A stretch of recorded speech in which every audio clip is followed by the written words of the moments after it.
सतगुरुदेव जी की जय। बंदी छोड़ पूर्ण प्रसाद कोई साहब की जय। बंदी छोड़ गरीबदास जी महाराज की जय। स्वामी रामदेवानंद जी दादा गुरु महाराज की जय। पंडित चित्तानंद जी परदादा गुरु महाराज की जय।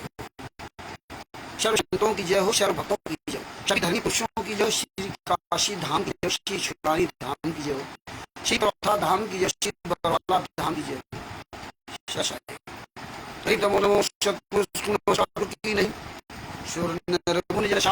संतोष नहीं सतगुरु साहिब सर्वतम प्रणाम। आगे पीछे मध्य हुए तीन पूजा कुर्बान। नराकार निर्भीषणम काल जाल भंजनम निर्लेपम निजनीय गुणम अकल अनुबेशुनदुनम सोहम सुरति समापतम सकल समाना निरतिले उज्ज्वल हिरंबर हरदम में बेपरवा अथा है वार पार नहीं मध्यतम गरीब जो सुमिरत सिद्ध होई गणनायक गलताना करो अनुग्रह सोई पारस पद परवाना। आदि गणेश मनाऊं गणनायक देवन देवा चरण कमल लो लाऊं आदि अंत करूं सेवा। परम शक्ति संगीतम रीति दाता सोई अविगत गुण अतीतम शत पुरुष निर्मोही जगदम्बा जगदीशम मंगल रूप मुरारी तन मन अर्पूं शीशम भक्ति मुक्ति भंडारी। सुर नर मुनि जन ध्यावे ब्रह्मा विष्णु महेशा शीस सहस मुख गावे पूजय आदि गणेशा। इंद्र कुबेर शरीखा वरुण धर्मराय ध्यावे सुमरत जीवन जी का मन इच्छा फल पावे। 33 कोटि अधारा ध्यावे सहस 88 उतरे भव जल पारा कटिए यम की फांसी। 33 कोटि अधारा ध्यावे सहस 88 उतरे भव जल पारा कटी है यम की फांसी। सच साहिब बंदी छोड़ सतगुरु संत रामपाल जी महाराज की जय हो। हरिदास जी को सच साहिब परमात्मा की सभी प्यारी आत्माओं को कानपुर से रामचंद्र दास की सच साहिब परमात्मा की सभी प्यारी आत्माओं को मुझदास रामचंद्र दास की सच साहिब जय हो। बंदी छोड़ की सभी परमात्मा की सभी प्यारी आत्माओं से निवेदन है कि आप सब लोग अपना नाम और मोबाइल नंबर अपने क्षेत्र का नाम जो जिस जिला से बिलोंग करता है अपने जिला का नाम जरूर लिखा करें और ज्ञान अमृत एवं षड्यंत्र का विश्राम पुस्तक का नाम और बिहार के सीनियर एडवोकेट शशिभूषण जी का नाम और उनका मोबाइल नंबर। इतनी बात एक बार जरूर आप सब लोग लिख के डाला करें। जो भी आप कमेंट करते हो तो सबसे पहले आप अपना नाम अपना मोबाइल नंबर अपने जिला का नाम और शशिभूषण जी का मोबाइल नंबर उनका नाम ज्ञान अमृत सेंटर का विश्राम पुस्तक मंगवाने के लिए लिखें। उनका पूरा पता लिखें। ये जरूर लिखा करें आप शशिभूषण जी का मोबाइल नंबर अपना मोबाइल। एक बार आप ये जरूर सभी लोगों से मेरा निवेदन है कि जरूर लिखा करें। और YouTube पर कोई भी भगत वीडियो YouTube के वीडियो ग्रुप में डालता है तो आप सब लोगों का एक परम कर्तव्य होना चाहिए कि आप उस YouTube के उस चैनल का उस वीडियो को सब्सक्राइब करना चाहिए और सबको एक एक दो दो कमेंट्स जरूर करना चाहिए। और बाकायदे मोबाइल नंबर आप लिखिए कि आप मुझसे भी ज्ञान अमृत सेंटर का विश्राम पुस्तक प्राप्त कर सकते हैं और बिहार के सीनियर एडवोकेट शशिभूषण जी जिनके द्वारा ये पुस्तक लिखी गई है आप उनसे पुस्तक मंगवाएं। तो बिहार के सीनियर एडवोकेट जो सत साहिब चैरिटेबल ट्रस्ट एवं सत साहिब सेवा दल के जो राष्ट्रीय प्रबंधक जी हैं शशिभूषण जी तथा सीनियर एडवोकेट जिनके द्वारा संत रामपाल जी महाराज ने ज्ञान अमृत सेंटर का विश्राम पुस्तक लिखवाई है। तो ये इस तरह का जरूर आप सब लोग लिखा करो।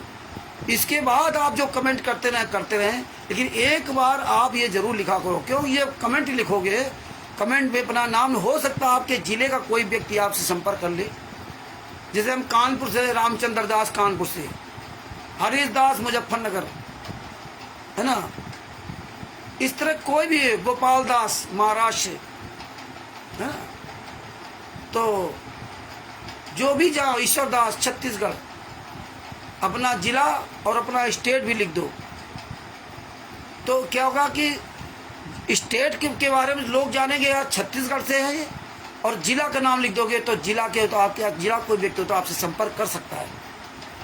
तो ये एक बार आप जिसके भी चैनल में जुड़ो, यूट्यूब पर या फेसबुक में, तो इतना ज़रूर आप काम करने का थोड़ा कष्ट सहें। और बात बाकी तो परमेश्वर की बड़ी दया है, जो आप जैसे भाई बहन सत्य का बीड़ा उठा लिया है और सत्य बोलने के लिए आप रात दिन मेहनत कर रहे हो। तो भगत भाइयों,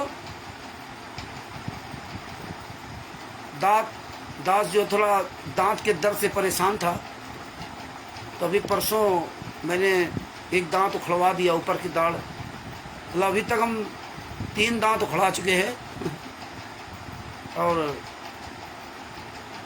मेरा 4 दांत उखड़ गए, 4, 5वां उखड़ने का नंबर है। तो वही अभी थोड़ा इसे प्रॉब्लम है इस तरफ, तो ज़्यादा देर लाइव नहीं आऊँगा, थोड़ी देर आप तक थोड़ी सूचना पहुँचानी थी, और थोड़ा थोड़ा करके वैसे भी ज़्यादा हो जाता समय। तो भगत भाइयों, परमेश्वर ने बड़ी दया की। देखिए, जो परमात्मा दास से बुलवाते थे, 1999 से षड्यंत्र रचा जा रहा था, 1999 से षड्यंत्र रचा जा रहा था, और 2006 में राष्ट्रीय सेवा समिति गुंडों ने, सतलोक आश्रम संचालक गुंडों ने, संत रामपाजी वाला लड़का वीरेंद्र, मनोज, अनारोमाई और अंजू मंजू, महेंद्र बगोड़ा, रामकुमार डाका, राज कपूर, राजेंद्र, पुरुषोत्तम सैनी आदि आदि गुंडे, विष्णु साहू, उस समय नहीं था लेकिन अब तो है, ये सब गुंडे 1999 से षड्यंत्र रख रहे, 1999 से, और धीरे धीरे परमात्मा सारे सबूत दिखाने लगे। इसीलिए उन्होंने बंदी छोड़ भक्ति मुक्ति ट्रस्ट के पर्चे पर फर्जी नाम दीक्षा देना शुरू किया, फर्जी पर्चा आपको देना शुरू किया। उस पर्चे पे कोई मोहर नहीं, किसी कोई साइन नहीं, बस बंदी छोड़ भक्ति मुक्ति ट्रस्ट, सतलोक आश्रम बरवाला, हिसार हरियाणा, यह करो था, बस ये उसमें लिख दिया गया। जबकि हम आज 21वीं सदी पढ़े लिखे लोग हैं, और हमारी आपकी इतनी भी बुद्धि काम नहीं किया कि यार कोई भी आदमी संस्था का नाम लिख दे, ना उसकी संस्था का आपको पता, ना इसमें कोई मोहर है, मोहर भी लगा दे, फर्जी साइन भी कर दे, लेकिन आपको पता ही नहीं कि बंदी छोड़ भक्ति मुक्ति ट्रस्ट का चेयरमैन कौन है, आपको पता ही नहीं कौन बंदी छोड़ भक्ति मुक्ति ट्रस्ट का अध्यक्ष है, आपको पता नहीं, क्योंकि उसमें कुछ लिखा ही नहीं है, बस रजिस्ट्रेशन नंबर डाल दिया 39 फलाने फलाने। और ये तो सच का मार्ग था, सच के मार्ग में इन्होंने सतलोक आश्रम बरवाला के बाहर भी इन्होंने कभी ये नहीं लिखा बंदी छोड़ भक्ति मुक्ति ट्रस्ट सतलोक आश्रम बरवाला हिसार हरियाणा, कभी नहीं लिखा इन्होंने। ये चाले हमें आपको समझना चाहिए था, लेकिन हम लोग इतने बुद्धिमान नहीं थे, नहीं समझ पाए। लेकिन परमात्मा तो बाद में अपना काम करते हैं, तो समय रहते जो जो इन्होंने कुकर्म किए, परमेश्वर ने आज इन्हीं के द्वारा लिखी हुई पुस्तकों को या जजमेंटों में परमेश्वर ने सब कुछ खुलासा करवा दिया। आज ये राष्ट्रीय सेवा समिति गुंडे अपनी ही पुस्तकों का सामना नहीं कर सकते। ये देखो बरवाला की घटना की सच्चाई, ये बड़े सच्चे हैं। करौथा कांड का रहस्यनामा पुस्तक लिखी थी, आज ये अपनी ही पुस्तकों का सामना नहीं कर सकते, चोरों की तरह छुप करके रह रहे हैं। ये हालात, ये 3 प्रकार की बरवाला की घटना की सच्चाई पुस्तक, बरवाला की घटना की सच्चाई थी, तो अब ये झूठ क्यों हो रही, अब इन सच्चाई का सामना क्यों नहीं करते भैया? ये हमने तो नहीं लिखी थी ना, ये ब्रजज कुमार पे अब सब जज सहयोग है। संत रामपाल जी महाराज को सजा करा दिया और गुंडे बाहर घूम रहे। भोगेगा अपना किया रे, बातें देख लीजिए, भोगेगा अपना किया रे। इनको याद नहीं कि तुम जो कर रहे हो तुम भोगोगे, दूसरे को बता रहे हैं, स्वयं गलत कर रहे हैं, स्वयं भूल गए। न्यायालय की कीर्ति गरिमा, अब इनके सबके ज्ञान कहाँ चले गए। अब कोई पुस्तक नहीं लिखी जा रही है, अब केवल एक पुस्तक संत रामपाल जी महाराज के नाम से ज्ञान की, बस तमाम तरह के मिलावट करके बोली जा रही है। अब ये मानवता का ह्रास नहीं हो रहा, मानवता का ह्रास तथा विकास। अब ह्रास और विकास ये भूल गए। राष्ट्रीय सभा सेवा समिति के नियम, फर्जी ट्रस्ट बना के नियम भूल गए। ये देखो हरि आए हरियाणा में, अब हरि नहीं आए हरियाणा में, अब हरि नहीं है, अब तो एक आम आदमी से बदतर बना रखा है। ये दूसरे के लिए ये स्लोगन लिखना बड़ा आसान काम है, दूसरों को मूर्ख बनाने के लिए। अवतार जी, अवतार इस तरह से नहीं। ये पुस्तकें चीख चीख के कह रही हैं कि भैया मेरा सामना करो मुझे क्यों छाप करके पूरी दुनिया सामने बांट दिया। संत रामपाल जी महाराज की फोटो लगा करके क्यों पूरी दुनिया के सामने मुझे बदनाम कर रहे हो। ये पुस्तकें कह रही हैं कि भैया तुमने इतने नीच काम क्यों किए। राष्ट्रीय सभा सेवा समिति गुंडों, लोग पुस्तक पढ़ना छोड़ देंगे। मैं तो एक बेजान वस्तु हूँ और तुमने मुझे इतना बदनाम कर दिया फर्जीवाड़ा करके। अगर तुमने लिखी थी, तुमने अगर गुरु जी के आदेश से लिखी थी, तो भैया इन पुस्तकों को लेकर के आज सामना क्यों नहीं करती। कहाँ छुप गए। यही काम अन्य धर्म गुरुओं का था, जो अन्य धर्म गुरुओं ने, अन्य धर्म गुरुओं को जो संत रामपाल जी महाराज ने जब कहा था कि आप आइए, हम सभी लोग एक मंच पर बैठ के बात करते हैं, सभी धर्म के लोगों को आमंत्रित किया था। और इसमें राष्ट्रीय सभा सेवा समिति के गुंडों की चाल भी हो सकती है। आने वाले समय में ये भी सब उजागर हो जाएगा। फिर भी हम कहेंगे चलो ठीक है, संत रामपाल जी महाराज ने विश्व के सारे धर्म के धर्म गुरुओं को आमंत्रित किया। जी जागरण चैनल बुक कराया और आमंत्रित किया, और आमंत्रित करने के बाद भी उनके सिंहासन भी लगाए, आसन बनाए, पूरी तैयारी की, लेकिन एक भी कोई अन्य धर्म गुरु का शिष्य या वो धर्म गुरु डिबेट के लिए नहीं आए। क्यों नहीं आए? ये बातें आपको बहुत गहराई समझना चाहिए। आप इन बातों को हल्के में मत लीजिए। आप जितना ही ये बातें अपने दिमाग में भरेंगे, ये तुम्हारे ही काम आएंगी। और ये बातें सुन करके आप भी आवाज़ उठाएं, तो आपका रिवीजन होता जाएगा। जब रिवीजन हो जाएगा तो दिमाग में भर जाएगा।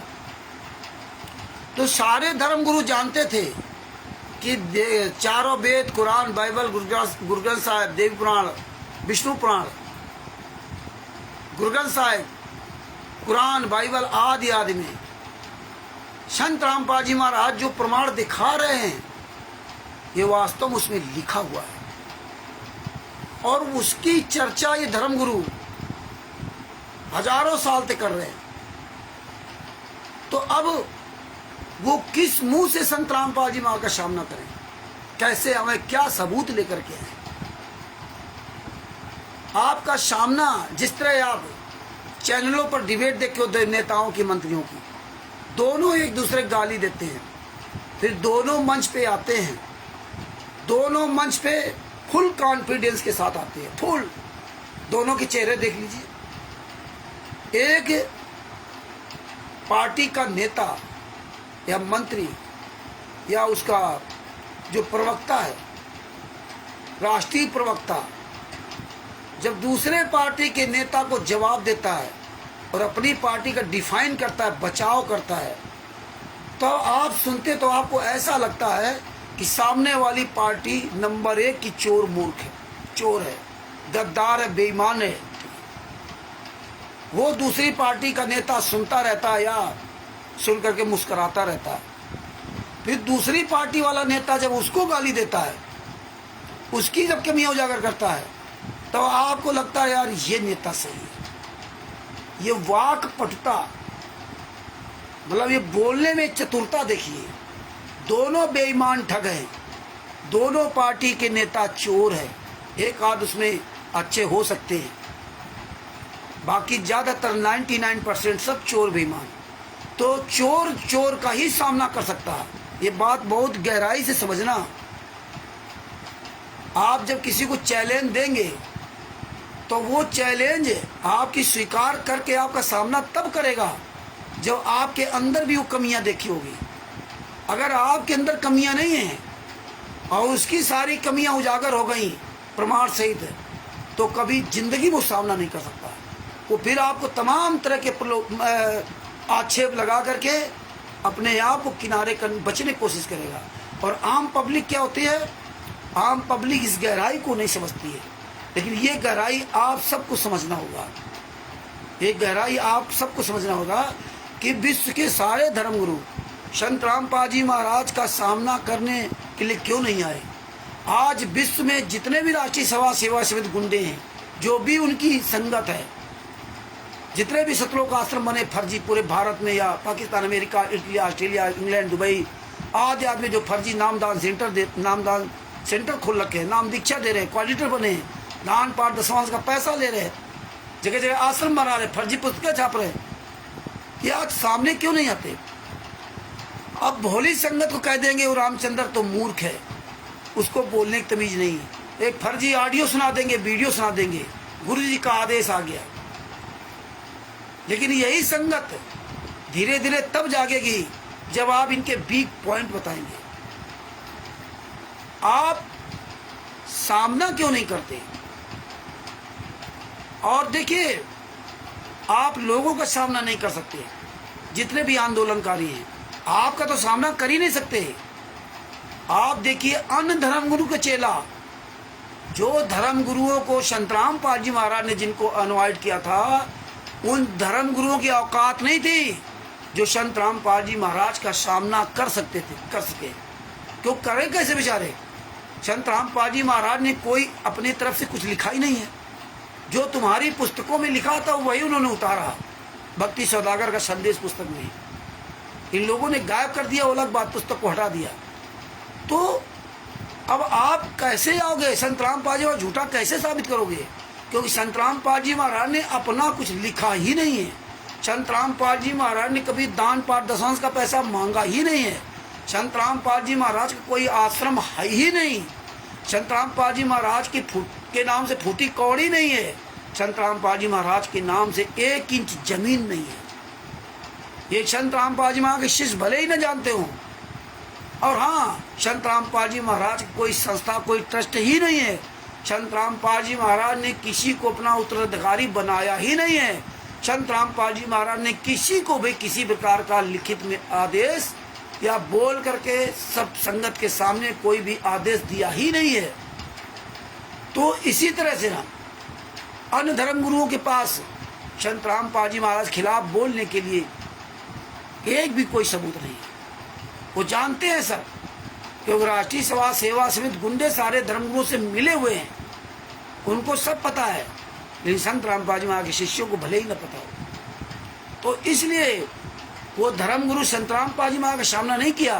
लेकिन आज वही धर्मगुरु उनके शिष्य, उन धर्मगुरुओं के सिख डंके के चोट पर राष्ट्रीय सभा सेवा समिति के गुंडों को, सतलोक आश्रम संचालक गुंडों को, फर्जी पुस्तक बेचने वाले गुंडों को खुलेआम चैलेंज देते हैं। और यहाँ तक चैलेंज देते हैं कि या तो तुम हमारे यहाँ जाओ या जहाँ बताओ हम आ जाएं। तो वही दुहाई देते हैं ये लोग, गुंडे लोग, संत रामपाल जी महाराज के सामने तुम्हारे जितने चारों धर्म के गुरु थे वो नहीं आए, मुसलमान के गुरु नहीं आए, अन्य धर्म गुरु चारों धर्म के लोग नहीं आए। संत रामपाल जी महाराज ने बुलाया था। आज आप बोल रहे हो, हाँ आज उनके शिष्य बोल रहे हैं और आप बताते हो मैं 17 करोड़ हूँ, 15 करोड़ हूँ, तो आप उनका सामना क्यों नहीं करते।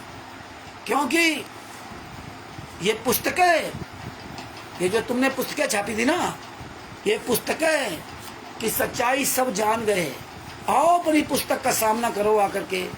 आओ ये मानवता का हरास विकास कहाँ चला गया, न्यायालय की गिरती गरिमा कहाँ चली गया, भोगेगा अपना किया रे कहाँ चला गया, ब्रज कुमार पर भरवाला की घटना की सच्चाई 3 4 प्रकार की पुस्तकें आप उतारते रहे, लिखते रहे। आज और ज्ञान गंगा, जीने की राह, आदि पुस्तकें। आज वो धर्मगुरु सच्चाई जान गए कि तुम गुंडे हो, तुम फर्जी पुस्तक छापते हो, तुम्हारा सारा काला चिट्ठा वो जान गए। कहाँ पुस्तक छपती है कोई पता नहीं, किस संस्था के द्वारा आप लोग चल रहे हो कोई पता नहीं, सारा सब कुछ फर्जी। और आज पूरी दुनिया जान गई, क्योंकि परमात्मा के अन्य बच्चे भी पूरी दुनिया में सच्चाई फैला रहे थे। और खास तौर पे आंदोलनकारी भाई बहन, तुम्हारा पूरा काला चिट्ठा पूरी दुनिया के सामने वायरल कर दिया। इसलिए आप उनका सामना नहीं कर सकते, जगत के लोगों का सामना नहीं कर सकते, मीडिया का सामना नहीं कर सकते। फर्स्ट इंडिया न्यूज चैनल के विजेंद्र सोलंकी ने राजस्थान के जयपुर में उन्होंने लाइव डिबेट के लिए 2 बार बुलाया। एक शायद 25 या 30 मिनट की डिबेट रखी थी, एक लगभग 1 घंटे की डिबेट रखी थी। लेकिन कोई भी राष्ट्रीय समाज सेवा समिति गुंडे की हिम्मत नहीं हुई कि लाइव डिबेट में शामिल हो जाता। क्यों नहीं शामिल होते? आप विचार कीजिए, चोर की तरह क्यों भाग रहे? बड़े बड़े इनके प्रवक्ता राज कपूर, राजेंद्र, पुरुषोत्तम सैनी, राम कंवर ढाका, महेंद्र, अमित, ये सब कहाँ मर गए? अभिषेक चौधरी जो साला मीडिया वाला बना घूम रहा, वीरेंद्र, मनोज आदि सब कहाँ मर गए? कहाँ इनके सब प्रवक्ता मर गए? जगत के प्रवक्ता, उसमें 3 लोग 4 लोग शामिल हुए, लेकिन ये लोग शामिल नहीं हुए। इतने डर गए, इतने कायर, क्योंकि सच्चाई सबको पता चल गई। तब देखिए विजेंद्र सोलंकी ने चैनल में ज्ञान अंधश्रद्धा भक्ति खतरा जान पुस्तक को फाड़ दिया, लेकिन इनकी औकात नहीं थी कि उसके खिलाफ कोई कार्रवाई कर सकते थे। क्योंकि तुम लोग हो कौन? तुमको संत रामपाल जी महाराज ने एथराइज किया होता तो तुम कार्रवाई करते। अंधश्रद्धा भक्ति खतरा जान से अलावा जितनी पुस्तकें हैं किस संस्था के द्वारा चल रही हैं, कौन छाप रहा है, जीएसटी नंबर फलाना नंबर कहाँ है, कहाँ पर इसका डिपो है? ये इलीगल जो पुस्तकें आप छाप रहे हो, गैर कानूनी पुस्तकें, तो ये गैर कानूनी पुस्तकों के पक्ष में आप कहीं जा नहीं सकते। वहीं पर जो ये ज्ञान अमृत शरण का 20वां पुस्तक है, इस पुस्तक को कोई माई का लाल फाड़ नहीं सकता नेशनल चैनल पर, या किसी भी पुस्तक को कोई नहीं फाड़ सकता है, क्योंकि इनमें ये असली पुस्तक है। इसमें संस्था का नाम, इसमें लेखक का नाम, वो स्वयं शशिभूषण जी जिन्होंने पुस्तक को लिखा संत रामपाल जी के आशीर्वाद से, वो स्वयं ही अपने हाथ से पुस्तक देते हैं, स्वयं अपना ट्रस्ट का नाम लिखा हुआ है, स्वयं अपना पूरा पता लिखा हुआ है, स्वयं ही पुस्तक अपने हाथ से देते हैं। हम सब लोग उन्हीं के हाथ से पुस्तक लाते हैं। ये होते असली पुस्तक की पहचान। तुम गुंडे बताओ कहाँ पुस्तक छापते हो, कहाँ डिपो है, किसको अधिकार दिया? नहीं दिखाओगे, इसलिए सामने नहीं आ सकते। तो ये भगत भाइयों, ये गहराई से बारीकियां समझो। इसलिए ये गुंडे नेशनल चैनल का भी सामना नहीं कर सकते, अपने छोटे छोटे चैनल बनाकर ये भौंकते हैं। तो इसलिए भाइयों देखिए, अब हम मेन अपने टॉपिक पर आते हैं। जो पहला कांड इन्होंने कराया 12 जुलाई 2006 को, इसके पहले से इन्होंने तैयारी बनाई थी।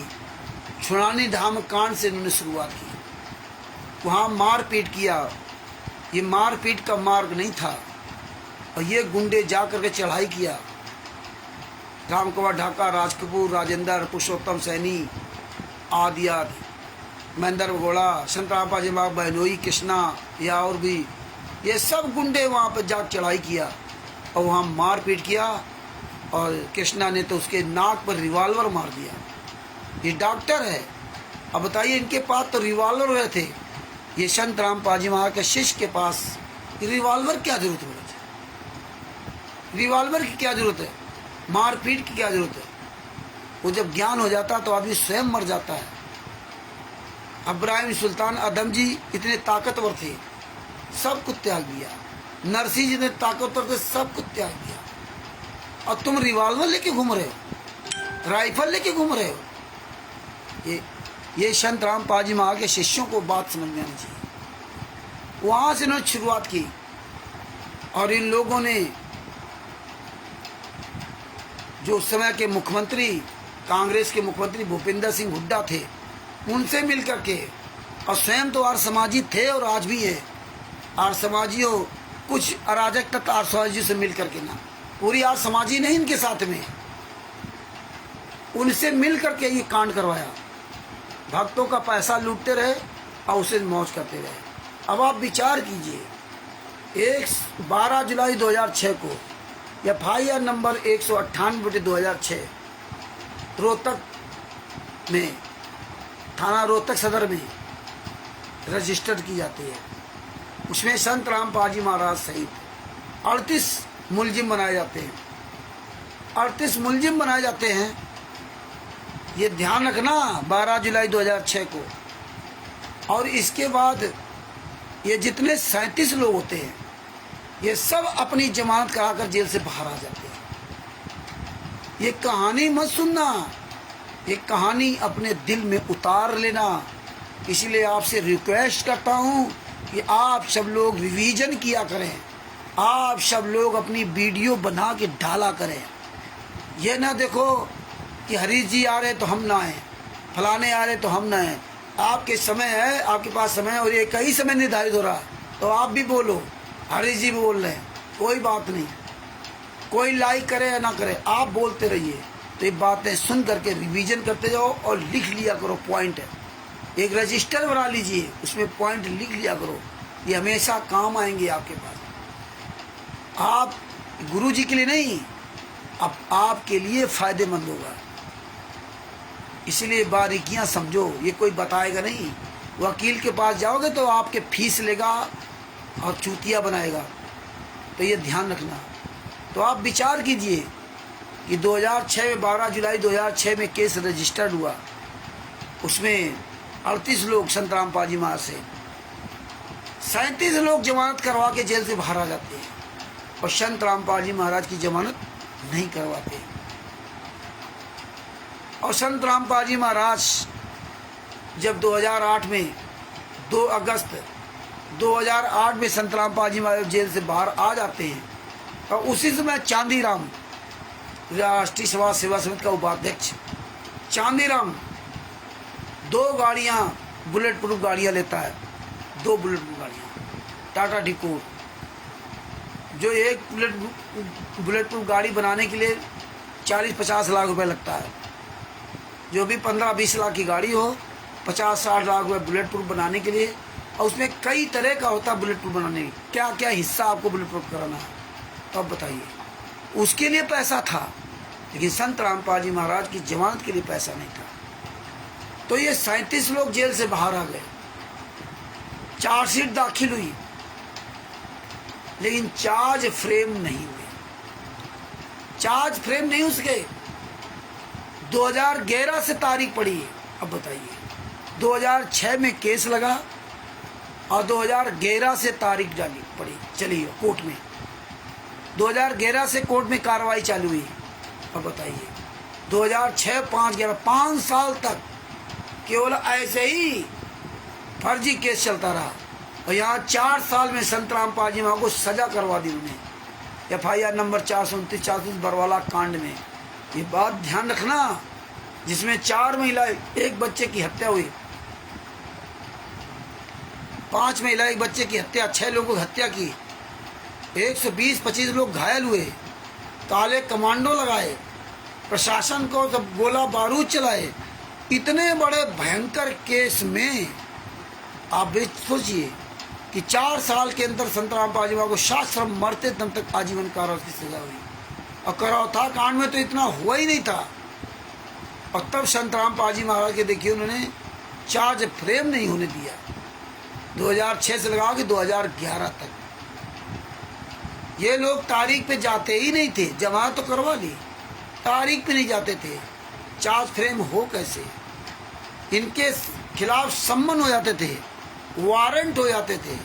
वारंट होने के बाद फिर आप गए, फिर उन्हें नए सिरे से फिर जमात करा लिया, और जमात कराने के बाद फिर ही नहीं जाते थे। ये सिलसिला ये चलाते रहे सब मिल करके, ऐसे ये तारीख पे तारीख लेते रहे, लेकिन संत रामपाल जी महाराज की जमानत नहीं कराई। ये विचार करिए आप लोग। ये परमात्मा इसीलिए बारीकी आप तक पहुंचवा रहे हैं, इसलिए आज स्टिकर बनाए हैं। आज वीडियो बनाऊंगा ई कोर्ट सर्विस से, एक वीडियो बना डालूंगा, आज डाल दूं या कल डाल दूं, उसमें और आपको सारी बातें समझ में आएंगी। दूसरी बात, ये जो चार्ज फ्रेम शुरू हुआ 2014 के बाद, यानी बरवाला कांड के बाद ये चार्ज फ्रेम हुए। अब बताइए, 2006 में केस लगा और 2014 में बरवाला कांड के बाद, यानी 14-15 में, 15 में ये सब जो है इनका चार्ज फ्रेम होना शुरू हुआ। बताइए, 8 साल तक ये केवल सिर्फ तारीख पे तारीख लेते रहे। इतने ये नीच, इतने कुकर्मी आदमी ये जानते थे कोई जानेगा नहीं। लेकिन परमात्मा ये 3-4 दिन जो घर में आप लोगों के सामने नहीं बुलवा रहे, तो ये सब सच करवाते रहे। ऐसा मत समझना कि हम चुपचाप बैठ जाते हैं। काम भी करता हूँ और परमेश्वर की दया से समय मिलता तो करमाता करवाते भी हैं। तो ये चार्ज फ्रेम 2014 के बाद हुए, और वो भी ये जो पकड़े गए उनके कोर्टों में केस में, जब बरवाला कांड 18/9/2014 के बरवाला कांड में जब ये पकड़े गए, अरेस्ट हुए, तब इनके पास चार्ज फ्रेम शुरू हुए, और नहीं तो चार्ज फ्रेम अभी होते ही नहीं। ये बात सोचिए कितनी बड़ी प्लानिंग से काम किया इन्होंने। और देखिए, इनके केस जो दूसरे कोर्टों में लगे थे,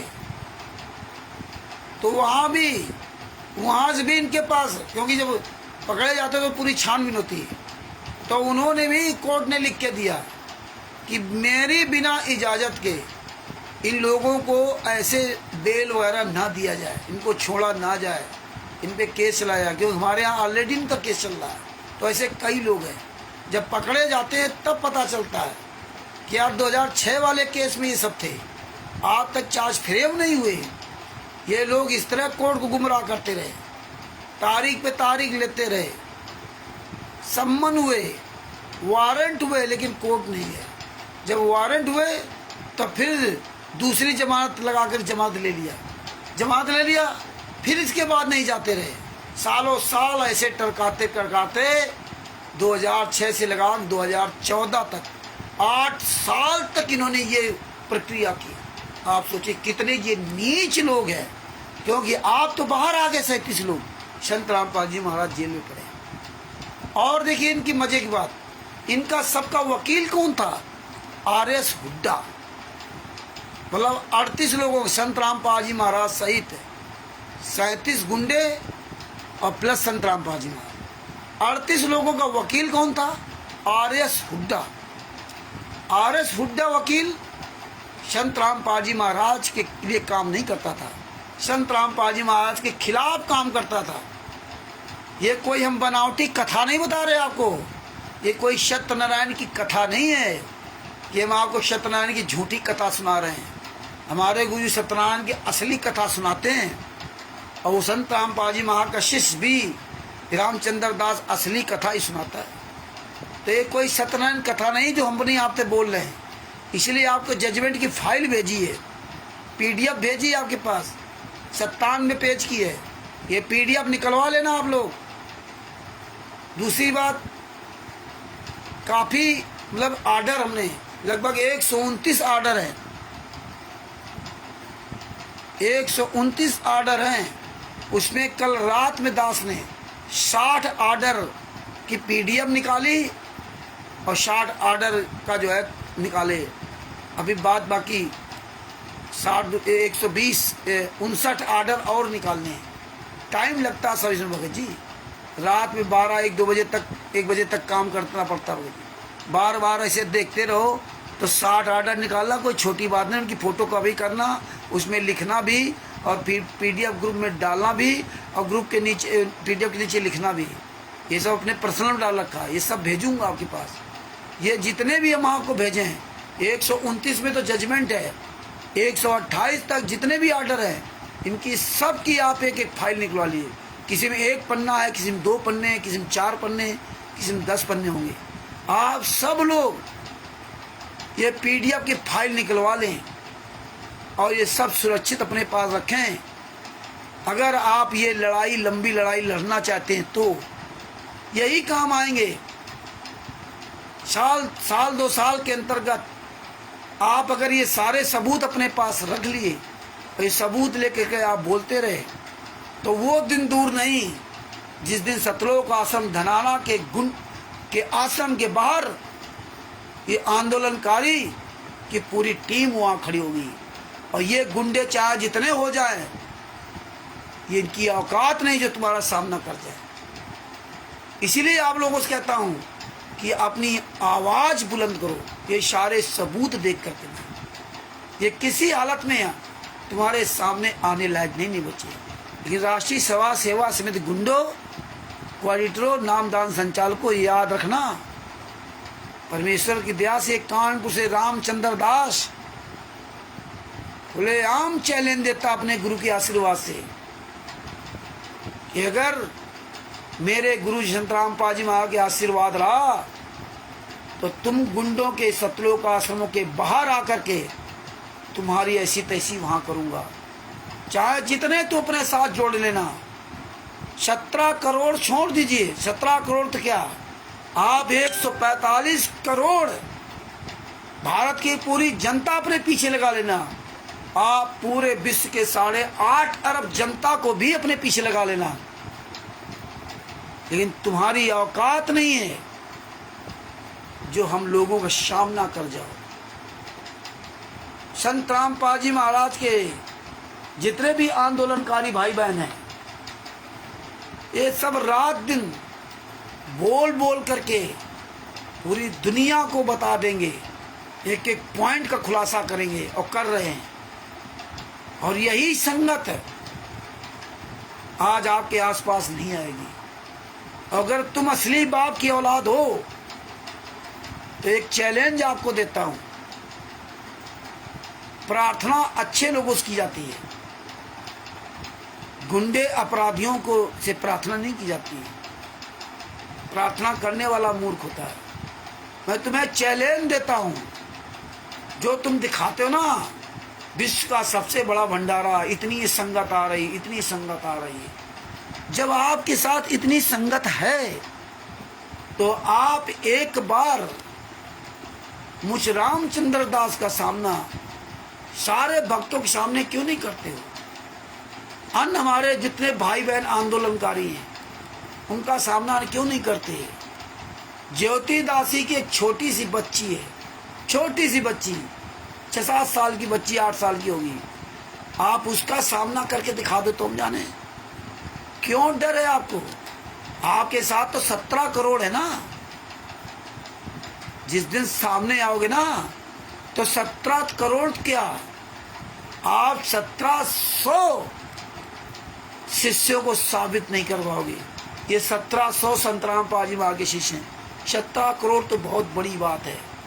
और अगर तुम अपनी असली बाप की औलाद हो और आप 1700 शिष्य साबित कर दो संत रामपाल जी महाराज के, बुला करके सबको सामने 1700 तुम्हारे साथ हैं, लेकिन सार्वजनिक मीटिंग कर लो। तुम्हारे साथ अगर 1700 ये सारे सबूत देखने के बाद 1700 अगर तुम्हारे साथ हो जाएं तो हम जिंदगी भर तुम्हारी गुलामत करूंगा। 17 करोड़ तो बहुत बड़ी बात है। तुम्हारी औकात नहीं कि तुम सामना कर सको, इसलिए तुम ये नाटक कर रहे हो भंडारा का, फलाने का, ढिमका का। तुम असली मर्द के बच्चे हो। राष्ट्रीय सेवा सेवक गुंडो, सतलोक आश्रम संचालक गुंडो, क्वालिटरो, स्टेट कॉरिडोर। आंदोलनकारी का एक भी बच्चे का तुम सामना नहीं कर सकते पूरे वर्ल्ड में। तुम कायर, तुम डरपोक, तुम्हारा डर सबके सामने है। बस पीला पर्चा, गुरदोही गुरदोही गुरदोही गुरदोही। तुम्हारी औकात नहीं है। धिक्कार है तुम्हारी जिंदगी को। ये सच का मार्ग था। संत रामपाल जी महाराज के गुरु स्वामी रामदेवानंद जी महाराज ने संत रामपाल जी महाराज को आशीर्वाद दिया था, बेटा मैं तेरे साथ हमेशा रहूंगा, तो चिंता मत करना। लेकिन तुमको संत रामपाल जी महाराज ने आशीर्वाद नहीं दिया है कि बेटा मैं तेरे साथ रहूंगा, तुम चिंता मत करना। इसलिए जिस पर गुरु का पंजा नहीं होता ना, वो कभी भी वो किसी का सामना नहीं कर सकता। वो काल का दूत है। तुम्हारे पास गुरु का आशीर्वाद है ही नहीं। अगर है आशीर्वाद और हमें काल का दूत समझते हो, तब आओ आमना सामना करते हैं। तुम्हारा तो कुछ कोई बिगाड़ नहीं सकता, क्योंकि तुम्हारे पास तो गुरु का आशीर्वाद है। तुम्हारे पास सतनाम और शारनाम है। जिस सतनाम के जाप करने से काल दूत एक बार जाप करने से पता नहीं कितनी दूर जाता है, गिरता जा करके ना। तो हमारी क्या औकात है? तो आइए अपने सतनाम की ताकत दिखाओ, आइए अपने शार नाम की ताकत दिखाओ। लेकिन तुम्हारे पास सुदर्शन चक्र होने के बाद भी और एक आम आदमी का सामना नहीं कर सकते, तो तुम्हारे उस सुदर्शन चक्र का क्या फायदा? सब फेल हो। तो कब तक आप ये मूर्ख बनाओगे? कब तक? तो भगत भाइयों, इनका चैलेंज करता हूं, तुम्हारी औकात नहीं कि तुम कभी किसी का सामना कर जाओ। इसलिए चोरों की तरह छुप करके रहते हो। महिलाओं को, पुरुषों, बच्चों को, बुजुर्गों को, नई लड़कियों को ढाल बनाते हो पुस्तक बेचने के लिए। और फर्जी जो ये वीडियो बनाते हो ना, तुम कहाँ हो गुंडे? तुम सामने आओ ना, तुम बताओ कि मैं सतलोक आश्रम चला रहा हूं, मैं पुस्तक बेच रहा हूं। लेकिन तुम्हारी औकात नहीं है। इसलिए परमेश्वर ने आज पूरी दुनिया के सामने तुम गुंडों को घुटने पर ला दिया, घुटने पर। विश्व का सर्वश्रेष्ठ मार्ग, सर्वश्रेष्ठ ज्ञान, और उस ज्ञान को पाने के बाद तुम जब हम जैसे लोगों से चोर की तरह छुप कर रहे हो, चाहे पवन ठग हो या संजय ठग। सुन ले, पवन ठग और संजय ठग भी, जूता खोरो, महानीचो, तुम जैसे कमीने संत रामपाल जी महाराज के शिष्य अपने आप कहते हो, और डर के चुपचाप चोरों की तरह छुपे हो। धन्य है वो सदना जी, एक दिन ज्ञान सुना और कोई गम नहीं। और उसी कबीर साहब ने अपना रूप बदल के दोनों हाथ ले लिए। कोई गम नहीं, कोई डर नहीं। तुम चोरों की तरह छुपे हो। धन्य है शिव शमन नेकी जी ने, जो अपने लड़के की गर्दन काट दी अपने गुरु की इज्जत बचाने के लिए। क्योंकि चोरी करने गए थे और पकड़ लिया। मां ने कहा, यानी कि नेकी ने अपने पति संबंध कहा, जाओ बेटे की गर्दन काट लाओ, शिव की गर्दन काट लाओ। अपने गुरु की इज्जत बचाने के लिए कि सुबेरे लोग देखेंगे तो मेरे गुरु जी को गालियां देंगे कि इनके गुरु देखो चोरी कराने आते हैं। मेरे गुरु जी की इतनी इज्जत बेइज्जती होगी, बदनामी होगी। अपने गुरु की इज्जत बचाने के लिए अपने लड़के की गर्दन काट दी, लेकिन अपने गुरु से पूछा नहीं कि गुरुजी हम चोरी करूं या ना करूं। ना गुरु भाइयों से पूछा, कमाल और शेख फरीद से भी नहीं पूछा। और आज जिसको देखो वही कहता, गुरुजी जेल से बाहर आ जाएंगे तो उससे पूछ लेंगे। गुरुजी ने हमें आदेश दिया सपनों में, गुरु जी तो मेरे साथ रहते हैं, गुरु जी तो मेरे साथ खाना खाते हैं। तिमिर दूध पवन टक कहता गुरु जी तो हमसे बात करते हो, पूरी ऑडियो हम नहीं आपको सुना सकते। मैंने उन्हें कहता गुरु जी के जेल से फोन आता है। संजय अपने आप को कहता तमाम भगत। आज ये देखिए गुरु जब जेल में है तो ये नाटक हो रहा है और लोग ये नाटक सुन करके कैसे प्रभावित हो रहे हैं। लेकिन सेऊ सम्मन्य की घर में, नेकी जी घर में स्वयं कबीर साहब, शेख फरीद और कमाल दोनों गुरु भाई और गुरु भी, किसी से सलाह नहीं ली। तीनों ने किसी से साक्षात सलाह नहीं ली। और यहाँ तो गुरु जेल में है तो नई नई बातें सामने आ रही। धिक्कार है तुम जैसे लोगों को, चुल्लू भर पानी डूब के मर जाना चाहिए। अपने गुरु की इज्जत बचाने के लिए अपने गुरु से सलाह नहीं लिया, केवल ज्ञान का प्रयोग किया। और आज संगत इन गुंडों के पीछे लगती, इनकी मीठी मीठी भाषा सुन करके अपने गुरु को, ज्ञान को छोड़ रही है। इसीलिए दूसरा है, अपने गुरु की इज्जत बचाने के लिए गर्दन काट दिया।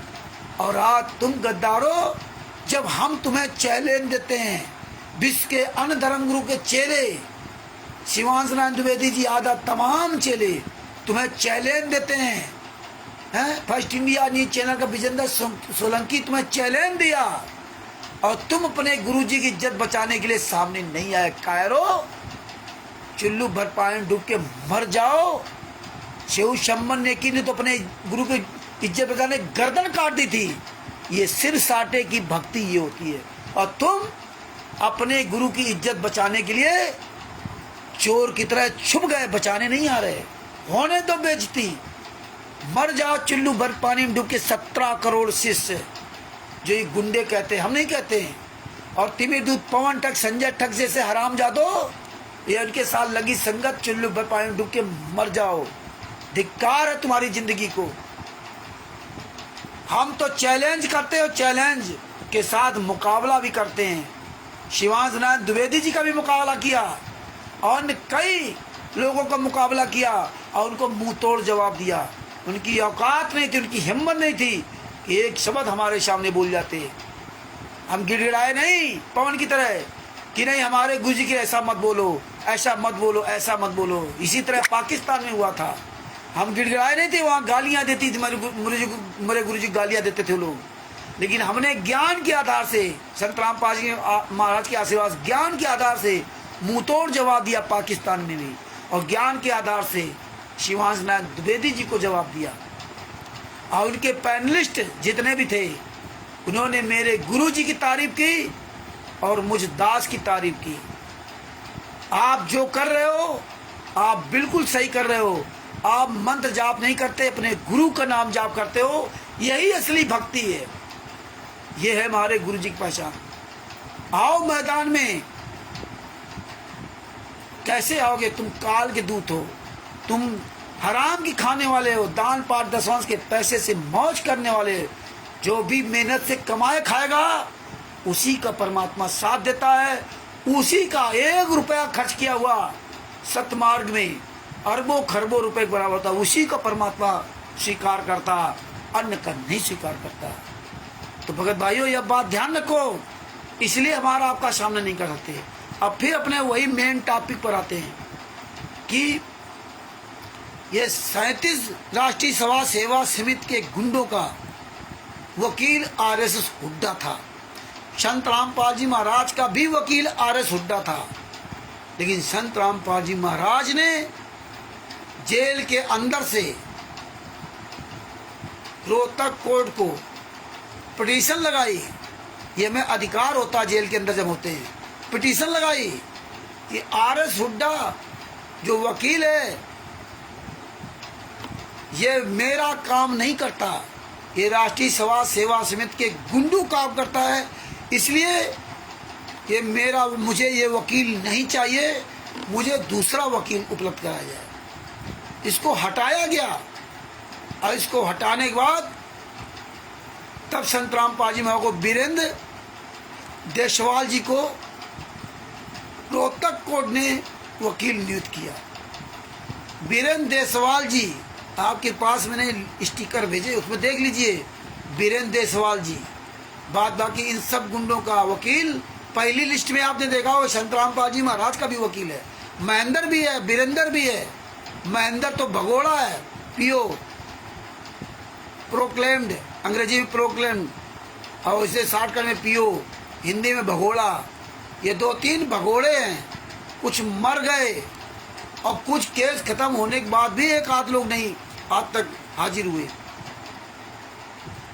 तो जब बीरेंद्र देसवाल जी को वकील, कोर्ट ने वकील दिया, इनको हटा दिया, तब बीरेंद्र देसवाल जी ने चंडीगढ़ हाई कोर्ट में पिटीशन लगाई।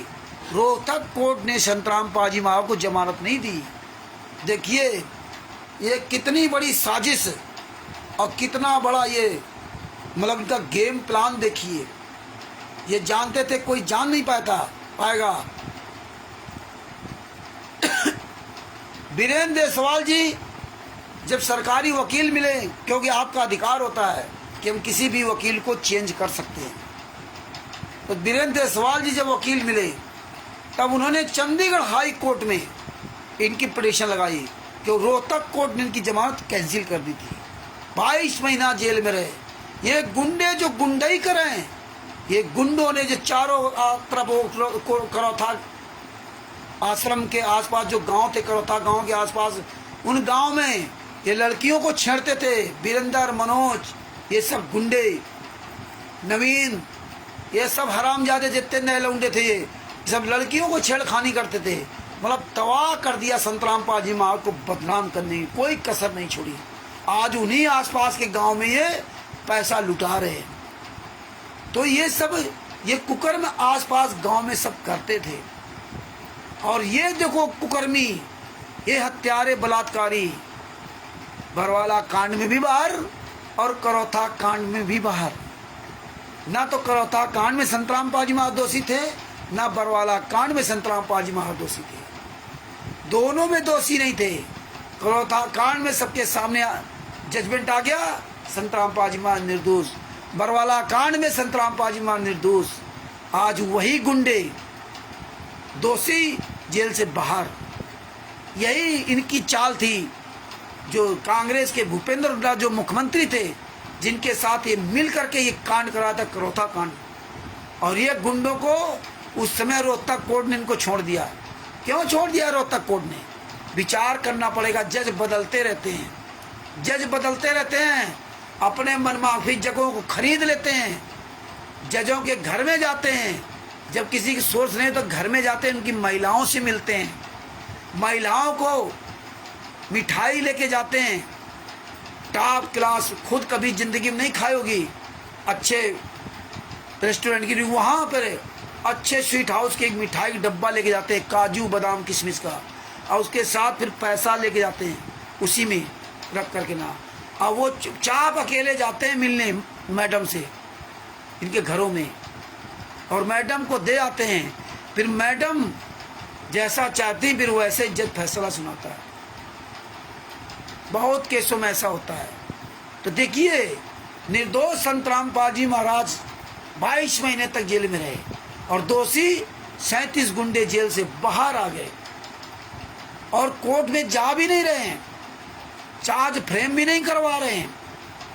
देखिए 2014 के बाद ये चार्ज फ्रेम होने के लिए मजबूरन जाना पड़ा। जब 2014 के बरवाला कांड में अरेस्ट हुए, जब अरेस्ट हुए तो आप जाओगे कहाँ?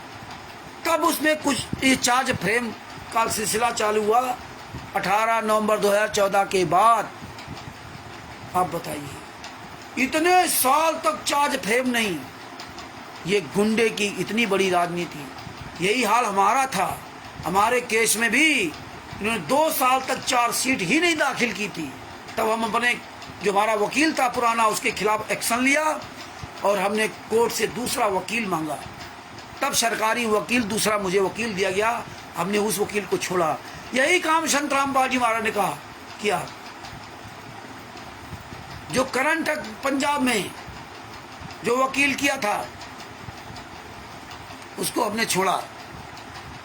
जसपाल औलख हरामखोर मलोट कोर्ट का, उस कमीने को छोड़ा और उसके खिलाफ पूरे दुनिया के सामने स्टिकर वीडियो ऑडियो बना के उसकी बहुत बेइज्जती की थी।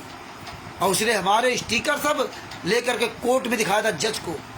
और हरीश जी बिजनौर मुजफ्फरनगर के हरीश जी गवाह हैं इस बात के। ये हमारे साथ कोर्ट के अंदर जाते थे, हमने रिकॉर्डिंग भी वहाँ की इनको पता है, हमारे स्टिकर तक वहाँ दिए। तब जज ने कहा था रामचंद्र जी आज के बाद कुछ मत करना, जो भी प्रॉब्लम हो मुझे बताना।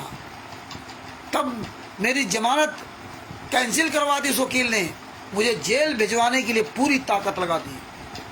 और हम यहाँ से गए थे तो हरीश जी से कह दिया था, हरीश जी मैं तो जेल चला जाऊँगा, ना मेरी जमानत कराना और ना तुम रोना धोना। और घर में भी यहाँ कह गया तो कोई आना नहीं।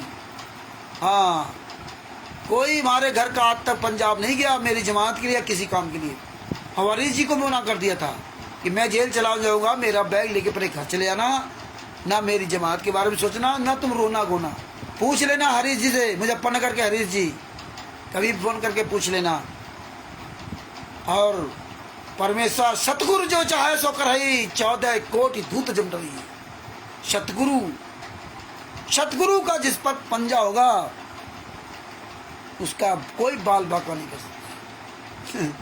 जज ने मुझे सरकारी वकील भी दिया। जज ने 3 बार कहा जमानत कराओ, नहीं सर मेरे पास पैसा नहीं, मैं ई रिक्शा चलाता हूँ। जबकि गंगानगर के भगत जी हैं, कारपेंटर हैं, उनकी बात मैं कहूँगा। उन्होंने मुझे फ़ोन करके कहा था, रामचंद्र जी जमानत में जितना पैसा लगेगा हम लगाएंगे, 20,000 25,000 30,000 जो भी लगेगा हम पैसा लगाएंगे, और कभी ज़िंदगी में हम पैसा नहीं लेंगे। ये बात मैं उनकी हमेशा कहता हूँ। उन्होंने कहा और कई भक्तों ने कहा। मैंने उनका मान रखते हुए कहा, भगत जी चिंता न करो, जरूरत होगी जरूर आपसे कहूँगा। जो आदमी इतने अंतरात्मा से कहे तो उसको मतलब वैसे शब्दों को नहीं बोलना चाहिए। हमने बिल्कुल भगत जी कहूँगा, आपसे नहीं कहूँगा तो कहूँगा किससे। लेकिन मेरे बंदी छोड़ दे, उनके पैसों को नहीं खर्च होने दिया, ये होती दया। कोर्ट में हमने कहा कि नहीं मेरे पास पैसा नहीं है, मैं जमानत नहीं कराऊंगा, क्योंकि मैं वकील को देने के लिए मेरे पास फीस नहीं है। वास्तव में मेरे पास पैसा नहीं था, मैं दूसरे का पैसा लेकर के पवन ठग की तरह फंसा देता। उनकी मेहनत कमाई हम ले करके अपनी जमानत करा लेते हैं। ये हमें गवारा नहीं था। लेकिन मेरे बंदी छोड़ दे, बिना पैसे की जमानत कराई। बोलो बंदी छोड़ सतगुरु संत रामपाल जी महाराज की जय, बिना पैसे, मात्र 500 रुपये लगे थे।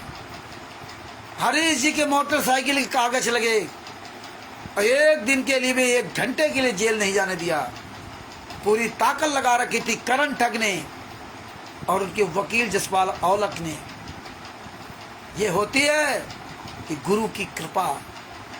तो भगत भाइयों, मेरे वकील जो सरकारी वकील था वो भी नहीं कुछ कर रहा था, तो हम डायरेक्ट जज साहब से बात किया था, डायरेक्ट जज साहब से। तब जज साहब ने एक्शन लिया, तब ये कार्रवाई स्पीड पकड़ी।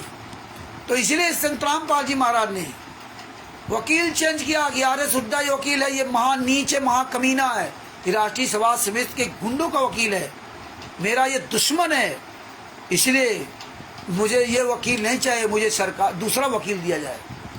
तब बीरेंद्र देसवाल जी को वकील नियुक्त किया गया संत रामपाल जी महाराज का। आपके पास स्टिकर भेजा, उसमें लिखा होगा बीरेंद्र देसवाल जी, लेकिन पूरे नंबर में लिखा होगा संत रामपाल जी महाराज का। नीचे जाना, उसमें लिखा होगा संत रामपाल जी महाराज को वकील भी RS हुड्डा। और इन सब गुंडों का RS हुड्डा वकील था, सब गुंडों का। RS राय जी इनके वकील थे संत रामपाल जी महाराज के, पहले RS राय। RS राय बहुत अच्छे वकील थे, वो बेचारे कैंसर से मर गए, कैंसर से पीड़ित थे तो मर गए। तो इन गुंडों ने क्या किया, RS हुड्डा RS राय, तो वो मिलता जुलता नाम का वकील किया, जिसमें लोग समझ न सके कि RS हुड्डा कौन है और RS राय, एक ही बात समझने लगे। ये चाल इन्होंने चलती, इसी चाल से इन्होंने RSSS बनाई थी कि कोई समझ ही न सके। RSSS हिंदी में लिखा था RSSS, अंग्रेजी में नेशनल सिक्योरिटी सर्विस इस तरह है नेशनल, लेकिन वैसे RSSS कर दिया। RSSS मतलब लोग समझे वो राष्ट्रीय स्वयंसेवक संघ है। ये हाल था। ये एक तीर से कई निशाने लगाते थे राष्ट्रीय समाज सेवा संघ, इसलिए RSSS नाम लिखा था। नहीं, RSSS का नाम लिखने की जरूरत नहीं थी। जब आपकी नेशनल सिक्योरिटी सर्विसेज है ना, है तो आपको NSS करना चाहिए। ये पॉइंट समझिए। RSSS आज भी क्यों कहा जाता है? आज हम RSSS का कोई मतलब ही नहीं था। राष्ट्रीय समाज सेवा समिति के गुंडे हो गया RSSS, लेकिन इंग्लिश में क्या लिखते हैं? नेशनल सिक्योरिटी सर्विस, इस तरह से पूरा लिखते हैं। तो अब आप ये सोचिए कितनी बड़ी इनकी साजिश थी, और उस साजिश का हम आप शिकार हुए। आज भी हम आप लोग RSSS बोलते हैं, जबकि RSSS नहीं बोलना चाहिए, हमको NSS करके बोलना चाहिए। NSS के लोग, तो ये लोग इस तरह से इन्होंने ये फर्जीवाड़ा किया था। ये बातें, ये पॉइंट सुनने में तो बड़ा आसान लगता होगा, लेकिन ये पॉइंट समय के अनुसार परमात्मा ने मुझ दास से निकलवाए। मुझे भी पहले नहीं पता था। जो भी आपके सामने बातें रखता हूँ, ये कोई मुझे पहले से पता नहीं होती थी। ये परमात्मा समय के अनुसार ये चीज़ें खुलवाते जा रहे हैं। तो ध्यान रखना, ये RSSS नहीं है। हाँ, ये नेशनल सिक्योरिटी सर्विसेज, इस तरह पूरा इनका वो दिया हुआ है। तो ये इतने बड़े गुंडे, इतने बड़े झूठे ये लोग हैं। ये कोर्ट में भी यही कहा कि राष्ट्रीय समाज सेवा समिति मेरी नहीं है। अब आप समझिए, राष्ट्रीय समाज सेवा समिति है ही नहीं, ये तो RSSS है ही नहीं। अंग्रेजी में जब आपने नाम बनाया तो हिंदी में आप इसको क्यों बोल रहे हैं? फिर RSSS नाम क्यों दे रहे हैं? इस तरह से इन्होंने भय व्याप्त किया संगत में शुरुआत में। तो ये पॉइंट आप ये सब समझो, समय के अनुसार परमेश्वर निकलवा रहे हैं। तो RS हुड्डा और RS राय, तो ये वीरेंद्र देसवाल जी ने जब चंडीगढ़ हाई कोर्ट में जब संतराम पाजी महा के पक्ष में पिटीशन लगाई जमानत के लिए, तब चंडीगढ़ हाई कोर्ट ने रोहतक कोर्ट को आदेश दिया संतराम पाजी महाराज की जमानत करने के लिए। चंडीगढ़ हाई कोर्ट ने संतराम पाजी महाराज की जमानत दिलवाई थी, न रोहतक कोर्ट ने जमानत कैंसिल कर दी थी। तो ध्यान रखना कि चंडीगढ़ हाई कोर्ट ने संतराम पाजी महाराज को जमानत दिलवाई थी, और चंडीगढ़ हाई कोर्ट ने ही संतराम पाजी महाराज की हाजिरी माफी की थी। और जब हाजिरी माफी हो गई तो इन गुंडों के और खून खौल गया। यार, हम यहाँ रोहतक कोर्ट में तो संतराम पाजी महाराज को जेल से बाहर आने नहीं दिया।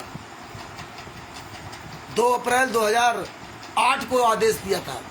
हमने तो संतराम पाजी महाराज की जमानत होने नहीं दिया, और चंडीगढ़ हाई कोर्ट ने ही क्या कर दिया, जमानत भी दे दी पर्सनल बॉन्ड पे, और जमानत देने के बाद उनकी हाजिरी माफी भी कर दी कि आपको कभी भी किसी कोर्ट में हाजिरी पे नहीं आना है।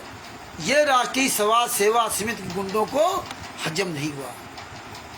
और जैसे ही संतराम पाजी महाराज जेल से बाहर आए, वैसे इन गुंडों ने संतराम पाजी महाराज को हाईजैक कर लिया। सबसे पहले उन्होंने जून 2008 में बुलेट प्रूफ टाटा सफारी गाड़ी खरीदी, टाटा डिकोर बुलेट प्रूफ, 2 गाड़ियाँ। मतलब इनको इतना डर भय हो गया, बुलेट प्रूफ गाड़ियों में चलने लगे, इतने नीच कमीने थे। और चांदी राम के नाम से जब मैंने उसको फ़ोन किया, उसकी गाड़ी नंबर सब देखा, HR20Q, HR20 और Q कुछ नंबर ऐसा है उसका, वो गाड़ी नंबर। तब कहता बच्चों ने गाड़ी बना ली, बच्चों ने गाड़ी बना ली। बाप दादे कभी 50 लाख 60 लाख रुपए देखा था क्या? ऐसे साला कमीना बोला जैसे कोई एक खिलौना लेकर के आ गया हो। तुम हराम जादो कभी जिंदगी में 50-60 लाख रुपए देखे थे क्या? 2 कौड़ी के आदमी, बच्चों ने गाड़ी बना ली तो क्या हुआ? संतराम पाजी महाराज के जमानत के लिए पैसे नहीं थे। ये उससे बात किया, इतने नीच लोग हैं, बताइए। और बोला मैंने किस्तों पर गाड़ी ली है, लेकिन हमने तो पूरी डिटेल इसकी निकाल ली थी। नगद कैश गाड़ी खरीदी गई थी, नगद कैश, चांदीराम के नाम से। अब जो बस ऐसे खरीद रहे हैं, जो अभी बस दिखा रहे थे ना ये लोग, बरवाला धनाना में जो बसें दिखा रहे हैं ना, नई बसें, उसका नंबर एक दिन सर्च किया, सर्च करने के बाद आरटीओ ऐप्स में डाल के देखा तो ये सब मुनिंदर धर्मा ट्रस्ट के नाम से बस ले रखी है, मुनिंदर धर्मा ट्रस्ट के नाम से। ये हम एक्सपेरिमेंट करते रहते हैं। आप लोग के पास टाइम नहीं है तो आप लोग ये नहीं करते हो, आप देखते रहते हो वीडियो आ रहा, बस आ रही है, दिखाई जा रही बस है, लेकिन आपका ध्यान वहाँ नहीं जाता है कि यार बस आ रही, इसका नंबर क्या है, इसका नंबर क्या। आरटीओ ऐप्स में डाल के देखें। परमात्मा ने इसीलिए आरटीओ ऐप्स और ई कोर्ट सर्विस ये सब हमें परमात्मा ने इसलिए जेल जाने के पहले हमें ये कानून नियम दे गए थे, आरटीआई ये सब दे गए थे, और नहीं तो हम आप लोग आज कुछ जानते ही नहीं। ये अपने गुरु की आपके ऊपर आशीर्वाद है। तो देखिए, चंडीगढ़ हाई कोर्ट ने संत रामपाल जी महाराज की जमानत भी पर्सनल बॉन्ड पे, और ये शर्त रखी। कहने का मतलब है, देखिए आज तक ना तो तुम्हारा घरवाला कोई जमात कराने आया, ना महेंद्र बगोड़ा, ना राम कुमार डाका, ना राज कपूर, राजेंद्र, और ना ये हरामजादी, मुझे बहुत गलत शब्दों में कहना पड़ता है, अनारो माई। हमारे गुरुजी को पत्नी कुछ नहीं है, सब मर गए। अनारो माई, अंजू मंजू और वीरेंद्र मनोज आदि गुंडे या जितने भी संत रामपाल जी महाराज शिष्य हैं, कोई साला कमीना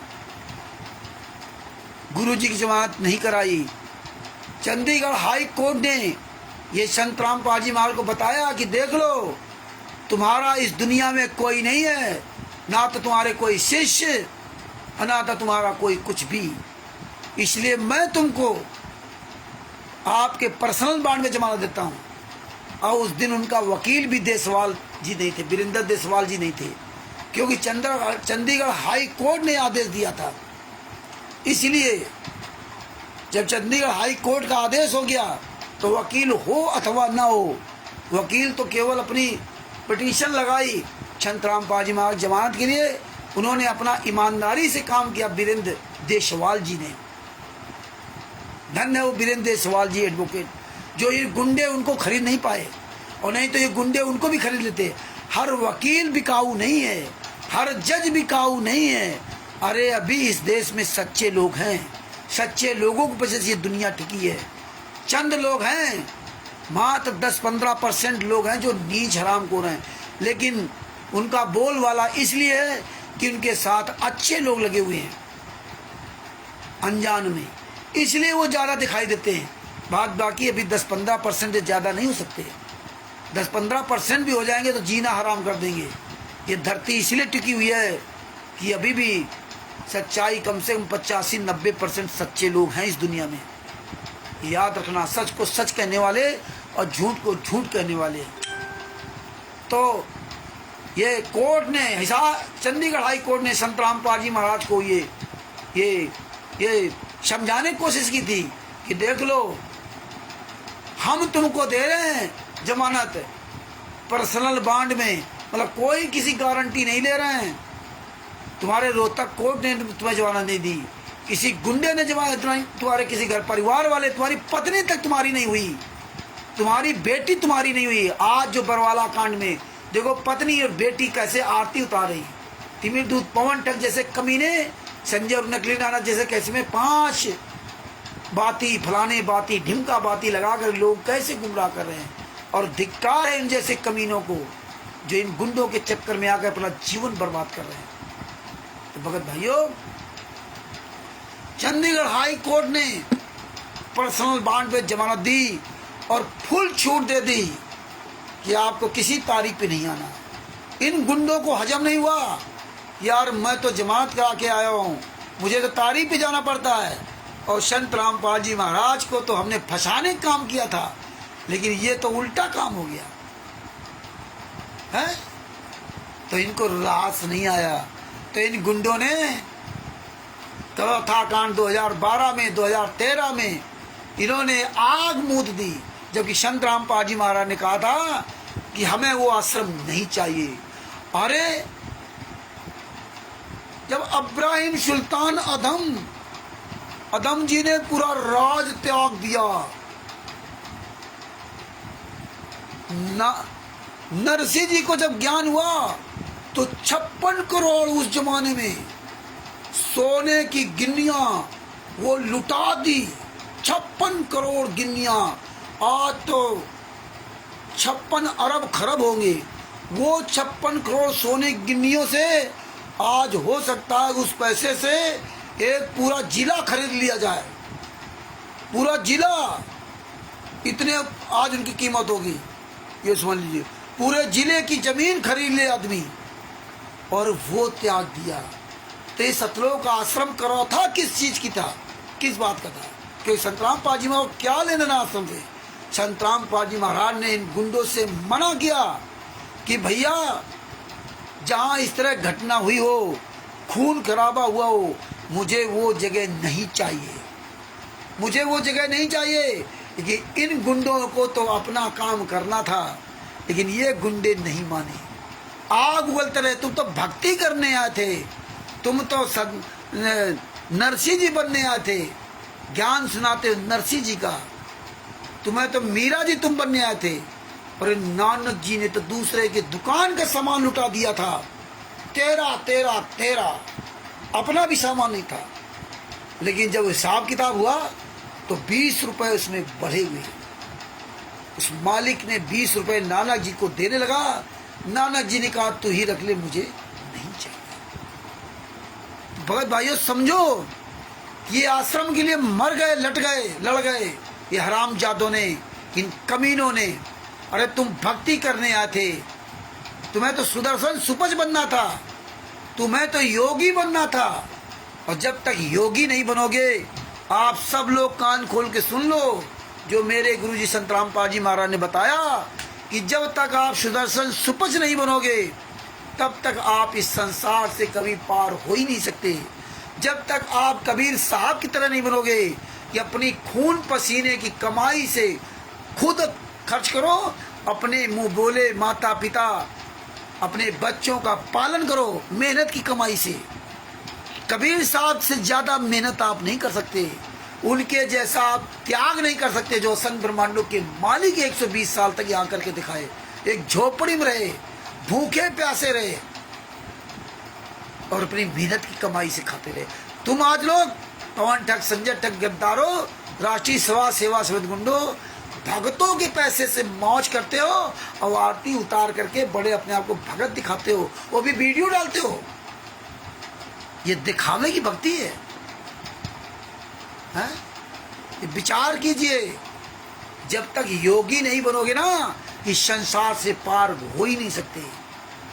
तुम 5 बाती कोई जला रहा है, कोई 11 बाती जला रहा है, वीडियो बना के डाल रहा है, भोग लगा रहा है फोटो के सामने। धिक्कार है तुम्हारी जिंदगी को। नरसिंह जी ने सब कुछ त्याग दिया था, तो वो कौन सी बाती जलाते थे, कौन सी आरती उतारते थे? ये तुम्हारे ज्ञान नहीं है क्या?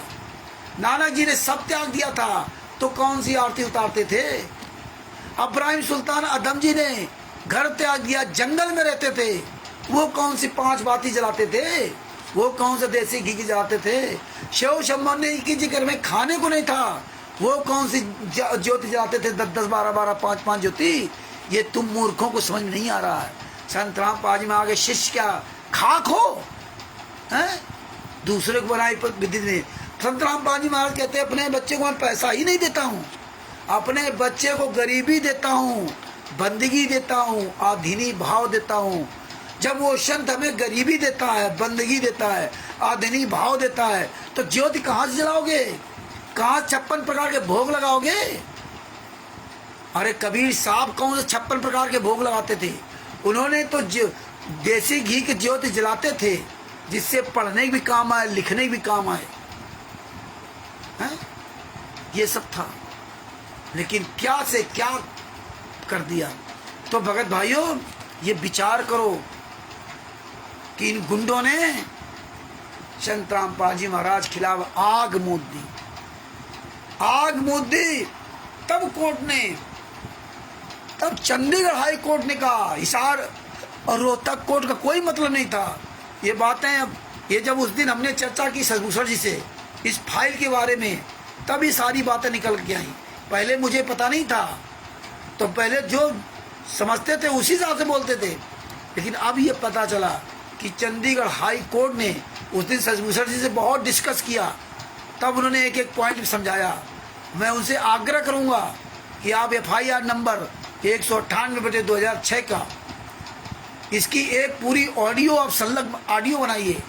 और दूसरी बात, जो पुस्तक बन रही है संविधान से सतलोक तक का सफ़र, तो उसमें ये जो 97 पेज जजमेंट के हैं, वो जजमेंट का उसमें भी लिखा जाएगा।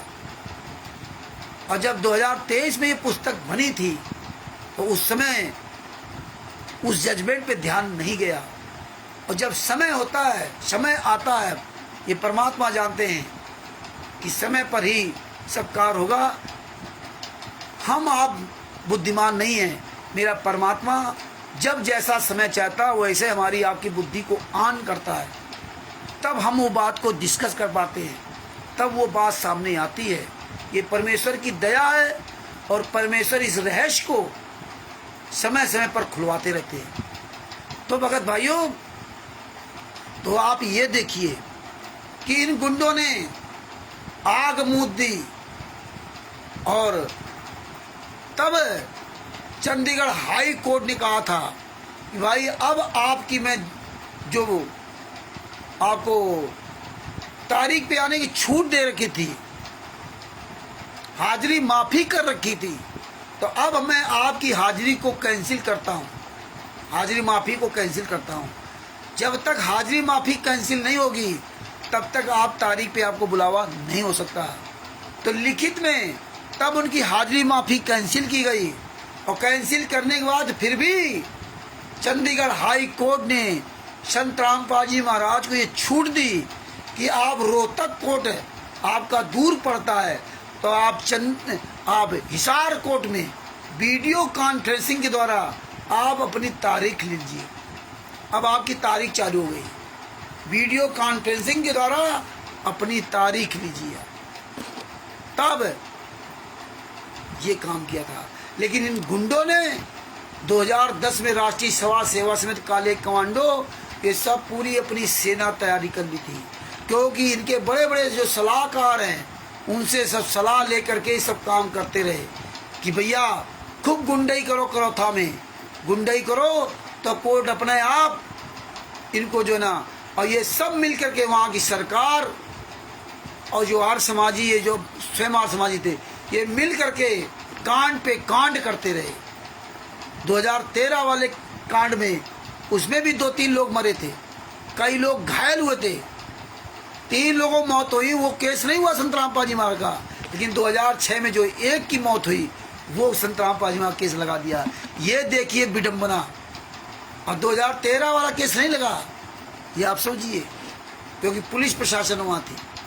और वो 2013 वाले केस में जब 3 मर गए, और 3 या उससे ज़्यादा थे या कम होंगे, और 120 या उससे ज़्यादा घायल हो गए, और ये जब चंडीगढ़ हाई कोर्ट को पता चला, तो उसने फिर ये जब तक जमानत इनके संत रामपाल जी महाराज की जो हाजिरी माफ़ी कैंसिल की थी। और ये गुंडे जानते थे कि इसी तरह इनकी हाजिरी माफ़ी कैंसिल होगी, तो इन्होंने 2010 से काले कमांडो की तैयारी शुरू कर दी। फर्जी राष्ट्रीय सेवा समिति दिखा के काले कमांडो की तैयारी कर दी। तो 14/7/2014 को, पहले जो 5/11/2014, 14/7/2014 को पहली तारीख पड़ी थी, 14/7/2014 को पहली तारीख पड़ी थी, और ये उसी पहली तारीख का इंतजार कर रहे थे, और कोर्ट की अवमानना करवा दी। चंडीगढ़ हाई कोर्ट के आदेश का इन्होंने उल्लंघन करवा दिया, क्योंकि चंडीगढ़ हाई कोर्ट होता भैया, और ये जानते थे हाई कोर्ट में इनकी ऐसी तैसी करा दो तो ऑटोमेटिक संत रामपाल जी महाराज को आने वाले समय में जेल में ठुकवा देंगे। ये इसलिए इन्होंने जानबूझ के कोर्ट की अवमानना कराई। तब चंडीगढ़ हाई कोर्ट ने संत रामपाल जी महाराज को तलब किया था कि आपने के काले कमांडो, और आपके काले कमांडो ने जो नीचता की, रोहतक कोर्ट में और हिसार कोर्ट में। और देखिए रोहतक कोर्ट में कोई मामला ही नहीं था, हिसार कोर्ट में वीडियो कॉन्फ्रेंस के द्वारा तारीख लेनी थी और इन गुंडों ने हिसार कोर्ट और रोहतक कोर्ट को दोनों को हाईजैक कर लिया। हजारों काले कमांडो उतार दिए, हम लोगों को, लाखों लोगों को वहां आसपास उतार दिया और हम लोग किसी को नहीं बताया। बताइए, जब ये गुंडे ये कांड नहीं करते तो 2006 का कांड ही नहीं था, 2014 का तो कांड था ही नहीं, लेकिन फिर भी ये संगत मूर्ख इनके पीछे लगी हुई है। तो जो जागेगा सो पाएगा, जो सोएगा सो खोएगा। आप जितने लोग हो, अगर आप ये बातें ध्यान से सुनोगे, सुरक्षित रखोगे, तो आप बचोगे, वरना आप भी नहीं बचोगे। एक न एक दिन आप भी डिसबैलेंस हो ही जाओगे। इसीलिए परमेश्वर ने कहा था इस ज्ञान को हमेशा रिपीट करते रहना चाहिए, ये पुस्तक को हमेशा पढ़ते रहना चाहिए। आप ये चीज़ें जो बता रहे हैं इनको रिपीट करते रहना चाहिए। हमें तो याद होता जा रहा है, मेरे गुरु जी जैसे मुझे शिक्षा दे जा याद हो जा रहा है, इसलिए मुझे ये लोग देख रहे हैं, ये मेरा सामना कभी जिंदगी में नहीं कर सकते, अन्य भी सब देख रहे हैं। इसी तरह अगर आप लोग बोलना शुरू कर दोगे तो आप कभी ये सामना कभी जिंदगी में कर ही नहीं सकते। ये मुर्दे हैं, सारे लोग मुर्दे मर गए। ऐसे तो आप सोचो तो राधा स्वामी पंथ के लगभग 27-28 करोड़ शिष्य हैं। राधा स्वामी पंथ की जो जमीन है ना, कहते हैं रेलवे के बाद दूसरा नंबर है, मतलब सबसे ज़्यादा जमीन रेलवे के पास है। इसके बाद बताते हैं राधा स्वामी पंथ के पास जमीन है। तो पंथ चाहे जितना बड़ा हो जाए, चाहे जितने बड़े शिष्य हो जाए इनमें, चाहे जितनी बड़ी जमीन हो जाए, इससे वो कोई सच्चे साबित नहीं हो सकते। ये राष्ट्रीय सेवा समिति गुंडे, आप सोचो कि मर जाएंगे तो मरेंगे नहीं, ये रहेंगे इस धरती पर। पवन टक, संजय टक और मैंने ये 3 पंथ चालू हो गए, ये 3 पंथ रहेंगे इस धरती पर। ये हम नहीं जान सकते कि कल ये सारे लोग मर जाएंगे, लेकिन अन्य धर्म पंथों को देखते हुए लगता है ये सब रहेंगे, लेकिन बचेगा वही जो ये सारी सच्चाइयाँ जानेगा और जान करके अपने गुरु संत रामपाल जी महाराज के साथ खड़ा होगा, वही बचेगा। बात बाकी ये चकाचौंध में लोग फंसते रहेंगे, जैसे अन्य धर्मगुरु चकाचौंध में हैं, आज भी लोग फंस रहे हैं, फंसे हुए हैं। इतना संत रामपाल जी महाराज जब ज्ञान दिया, तो जब ज्ञानी लोग जो तत्व दर्शन के शिष्य वो जब फंसे हुए हैं इन गुंडों के चक्कर में, तो अन्य धर्म गुरुओं की तो बातें छोड़ दीजिए। तो भगत भाइयों, इस तरह से इन गुंडों ने कोर्ट की अवमानना कराई, चंडीगढ़ हाई कोर्ट की अवमानना करा दी। और चंडीगढ़ हाई कोर्ट ने जब तलब किया, तब संत रामपाल जी महाराज ने बताया भी ये काले कमांडो मेरे नहीं थे, मुझे बंधक बना रखा था। ये सब कुछ सुनने के बाद भी ये संगत को क्या हो गया, क्योंकि जो गुरु वचन पे डट गए, कट गए फंद 84 के। जो गुरु वचन पे डट गए, कट गए फंद 84 के। फंद 84 उसी कटेंगे जो गुरु के वचन पे चलेगा, गुरु के आदेश पे नहीं चलेगा। हाँ, गुरु के उस आदेश पे चलेगा जो उसके गुरु के जो वचन से मेल खाता हो। इसलिए भगत भाइयों, परमात्मा ने सत्संग का प्रमाण दिखाया और हम संत रामपाल जी महाराज के आशीर्वाद से हम यानी कि रामचंद्र दास, शशभूषण जी तथा हमारे जितने भी संत रामपाल जी महाराज के आंदोलनकारी भाई बहन हों, सभी संत रामपाल जी महाराज के आशीर्वाद से आंखों देखा सत्य का डंका पूरी दुनिया में बचा रहे हैं। अरे बड़ा सोच की बात है कि छोटी सी बच्ची ज्योति दासी की बेटी अभी पूरी दुनिया के सामने कितने प्यार से, कितनी मासूम भाषा से समझा रही है। 2 पुस्तकें दिखाती है, एक तरफ जीने की राह, एक तरफ ज्ञान अमृत शरण का बताती। देखो इसमें गंदी गंदी भाषा लिखी है, ये पुस्तक पढ़ाओ, ये गुरु जी की है ना, अलग से स्पेशल दिखा रही है। आप लोगों को भी शर्म आनी चाहिए जो बोल नहीं रहे हो। आप लोग भी उस बच्ची से सीख लो, उसके अंदर ये दर्द पैदा हो सकता है, लेकिन तुम बूढ़े हो गए हो, जवान हो गए हो, फिर भी तुम्हारे अंदर दर्द क्यों नहीं पैदा होगा। तुम भी दिखाओ जीने की राह, गंदी गंदी भाषा लिखी है, ज्ञान गंगा ज्ञान अमृत संत कबीर महापुरुष ने 17 पाँच में सारे केसों की भाषा लिखी। अंधश्रद्धा बुद्धि खतरा ज्ञान में देखो गंदी भाषा लिखी। तुम क्यों नहीं बोलते? ये मुंह तुम्हारा बोलने के लिए देगा। अब बोलोगे तो बोलना तो पड़ेगा। यहाँ नहीं बोलोगे त्रिकुटी में बोलोगे, त्रिकुटी में नहीं बोलोगे काल भुनेगा तब रो के बोलोगे, और इसके बाद कुत्ता गधा सुअर बनोगे तब रात भर भौंकोगे गली में।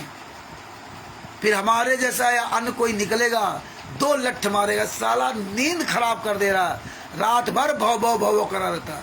लठ भी खाओगे और रोटी भी तुम्हें नसीब नहीं होगी। हैं देखो कुत्ते भूख के मारे गोबर खा रहे, गैया देखो गोबर खा रहे हैं, टट्टी खा रही हैं भूख की वजह से। तुम्हें तो सुबह शाम भोजन मिल रहा है, ये विचार करो। नहीं विचार करोगे इस समय आपके साथ आएगा। इसलिए भगत भाइयों 198/2006 जो करौथा कांड का केस का परमात्मा ने इतने साल बाद मुझ नीच पर दया की, तब हमने सदभूषण जी से सवाल किए। सदभूषण जी ने हमें बेहतरीन तरीके से समझाया। कुछ कानूनी पॉइंट ऐसे होते हैं जो हम अभी एकदम एक साथ नहीं बोल पाते, लेकिन आपको पूरा सारांश परमेश्वर ने प्रमाण सहित आपको बतवा दिया। आपके पास फाइल भेजी है, बाकायदे एक एक सबूत भेजूंगा। सब लोग ये फाइलें निकलवा कर रखिए, और जो 128 ऑर्डर होंगे, कल हमने रात में लगभग 60 ऑर्डर की PDF हमने इकट्ठा किए। बाद बाकी सारे ऑर्डर आप सबके पास भेजूंगा। और जो फरुखाबाद से जो भाई बहन हैं, अजय दास जी, अरविंद जी और शोभरन दास जी, बिंदु दास जी आदि जितने मेरे भाई बहन हैं, सबसे मैं हाथ जोड़ के रिक्वेस्ट करूंगा कि जो जो हम आपको बता रहे हैं कि इनकी फाइल फोटो खिंचवा के इनकी फाइल बना के रखना। तो आप ये ना सोचो कि बार बार हम आपको आदेश दें, बार बार हम आपको कहें। आप ये जिम्मेदारी निभाइए कि किस किस के बारे में हमने आपको इनकी फोटो कापी, इनकी पूरी फाइल बनाने के लिए कहा है। हमें हमेशा याद नहीं रहेगा कि हमने कल क्या कहा था। आपको ये जिम्मेदारी बनती है कि आपको ये काम करना चाहिए। अगर कहीं कोई गफलत कर रहे हो तो भगत भाइयों समय निकाल के इस पे साथ दो, समय दो। जो PDF भेजी है उसकी कॉपी 97 पेज की कॉपी, वो कापियाँ निकलवाइए आप, या फाइल बना लिए 198/2006 की, और हो सके तो आप डबल कॉपी निकला लेना। कुछ मेरे भी, मुझ दास पर भी दया कर देना, मुझ गरीब पर भी दया कर देना। एक फाइल मुझे भी दे देना, पैसे आपके खर्च होंगे। या आपके पास ना हो तो भाई बहनों से मांग करके ना ये फोटो कॉपी करा के एक एक सेट मुझे भी देते जाना, इन सब केसों के जजमेंट की। जो 129वां तो जजमेंट की फाइल है, 128 जो ऑर्डर हैं, एक से एक अजीबो गरीब ऑर्डर है। जब पढ़ोगे धीरे धीरे तो आप भी ज्ञानी बनते जाओगे। जब कोई मीनिंग ना पता हो करे तो आप गूगल पे सर्च कर लिया करो कि इसकी कोर्ट की भाषा में इसका मतलब क्या है। तो कोर्ट की भाषा में और 2 तरह की मीनिंग होती है। मीनिंग एक ही है, लेकिन कोर्ट की भाषा में उसका अर्थ अलग हो जाता है। तो ये चीज़ें सब समझोगे धीरे धीरे, सबको समझदार बनना होगा। हाँ, सब लोग पढ़ना सीख जाओगे, चिंता मत करो, लगे रहो। तो भगत भाइयों, ये फरुखाबाद के जो मेरे भाई बहन हैं, उनसे हमारा विशेष निवेदन है, इसलिए कि मुझे भी एक सेट दे दोगे इस गरीब को, तो हमारे पास भी एक सेट हो जाएगा। तो भगत भाइयों, जितने मेरे भाई बहन हैं सुन रहे हैं, सारे लोग, आप चाहे अनपढ़ हो चाहे पढ़े लिखे हो, पढ़ना आता हो चाहे ना आता हो, आप ये सब लोग ये फाइल निकाल लो। आप एक जागरूक इंसान बनो। लोग कहें तो मैं पढ़ा लिखा तो नहीं हूँ, लेकिन मेरे गुरुजी की के जजमेंट की फाइल मेरे पास है। मैं फाइल पढ़ नहीं सकता, लेकिन फाइल हमारे पास है। और तुम अपने श्री बाप की औलाद हो, राष्ट्रीय समाज सेवा सुध गुंडो, तुम फाइल लाकर दिखा दो। हम दिखा रहे हैं, तुम दिखा दो। तुम ये ना सोचना कि मैं अनपढ़ हूँ, नहीं बोल पाते, कोई बात नहीं, लेकिन ये सबूत लेकर के आप दिखाओ। देखो भाइयों, मेरे पास ये ज्ञान अमृत शरण का 20वां पुस्तक है, यही केवल बोलते रहा करो। मेरे पास देखो संत रामपाल जी में आ गया FIR नंबर 429/2014 की फाइल है। मेरे पास देखो दो करौथा कांड के 198/2006 जजमेंट की फाइल है। अरे राष्ट्रीय समाज सेवा समिति गुंडो दोगले की औलाद हो, तुम अगर अपने असली बाप की औलाद हो ना, तो करौथा कांड में जिसमें संत रामपाल जी महाराज बाइज्जत बरी हुए हैं, पूरी दुनिया के सामने फाइल वायरल क्यों नहीं की? जब 20 दिसंबर 2022 को संत रामपाल जी महाराज को रोहतक कोर्ट ने बाइज्जत बरी किया, वो भी जब सुप्रीम कोर्ट ने एक्शन लिया था कि इतने साल पुराने वाले केस की डेडलाइन दी थी 2022 दिसंबर 2022 डेडलाइन दी थी कि हर हालत में ये सब इतने लिंगाराम जो केस किए जा रहे हैं दिसंबर 2022 तक हर हालत में इनको डिस्पोज करना है। तब वो डिस्पोज हुआ था, और नहीं तो अभी भी ये लटकाए रहते हैं। जैसे देशद्रोह का केस लटका रखा है इन्होंने, 10 साल हो गए, और अभी 100-150 या 80-90 लोग बताओ हाजिर हुए। इस तरह से कोई घसीट रहे हैं केस को, ये गुंडे तारीख पे तारीख ले रहे हैं। और जबकि देशद्रोह केस अब तक खत्म हो जाना चाहिए 2-3 साल में। 4 साल में गुरु जी पर केस लगवा दिया, और आज 10 साल होने जा रहे हैं, अभी तक देशद्रोह का कोई मतलब नहीं है कि कितने साल तक लटकाएंगे। ये गुंडे इतने हरामजादे, इतने नीच हैं, जिंदगी बर्बाद कर देंगे। जो तारीख पे जो देशद्रोह केस में है, उनकी जिंदगी बर्बाद कर देंगे ऐसे तारीख पे बुला बुला करके। पहले तो बताते थे कि जितने 941 या जो भी हैं, उनमें कुछ लोगों को या सबको 10-10 हज़ार रुपये महीने ये सैलरी देते हैं, और अब सुनने में आया कि उनके पैसे खत्म कर दिए। और इतना ये टार्चर करा रहे हैं कि एक महीना में 2-2 बार बुलवा रहे हैं। अब बताइए, नेपाल का कोई भगत एक महीने में 2-2 बार 3-3 बार आएगा, 3-3 बार। कोई महाराष्ट्र से अगर 3-3 बार तारीख पे आएगा तो ये जिंदगी बर्बाद कर दे रहे लोग। मध्य प्रदेश, छत्तीसगढ़, हिमाचल प्रदेश, उत्तराखंड, बताइए बिहार, कलकत्ता से, मतलब उनके जीवन को इन्होंने नरक बना दिया। सैकड़ों लोगों के फोन मेरे पास आते थे कि भगत जी मेरी जिंदगी बर्बाद कर दी, मैं रोज के कमाने खाने वाला आदमी, मैं कैसे अपना परिवार चलाऊं, क्या करूं, कैसे तारीख पे जाऊं। अरे हम तो केवल इतनी ही दूर जाते थे, और वो बेचारे 10 साल थे। आप सोचिए उनकी जगह क्या है। अरे संत रामपाल जी महाराज के अपने आप को शिष्य कहते हो, कुछ तो शर्म करो, कुछ तो रहम करो उन भाई बहनों पर। इन गुंडों के खिलाफ आवाज उठाओ। राष्ट्रीय समाज सेवा समिति, इनको हरामजादों को जूतों से मारो। आप सब हम लोग एकजुट हो जाए, सारे आश्रमों को आग के हवाले करो। ये जितने भी शत्रुओं का आश्रम बने, जिस दिन आप सब लोग सारी संगत चालोगे ना, उस दिन मेरे गुरुजी जेल से बाहर आ जाएंगे। और जितने 941 भगत बेचारे जो इन गुंडों के चुंगल फंस करके आज वो कष्ट पे कष्ट भोग रहे हैं, आप सब लोग जागरूक हो जाओ, आप सब लोग एकजुट हो जाओ। ये जितने राष्ट्रीय समाज सेवा समिति गुंडे, शत्रुओं का संचालक, कोऑर्डिनेटर, हम आप हजारों लाखों लोग मिल करके इन हराम जादों को जूतों से मार मार करके इनके सालों के आश्रमों को आग लगा दो। इन कमीनों को पूरी दुनिया के सामने को खाक कर दो। ये कुछ भी तुम्हारा नहीं कर सकते, क्योंकि टोटल इनका फर्जी है। जिस दिन तुम सब एक हो जाओगे, एकजुट हो, उस दिन सरकार से कोई लेने देने नहीं, क्योंकि सारा फर्जी वाला इन्होंने कर रखा। इनकी औकात नहीं कहीं नजर आ जाए।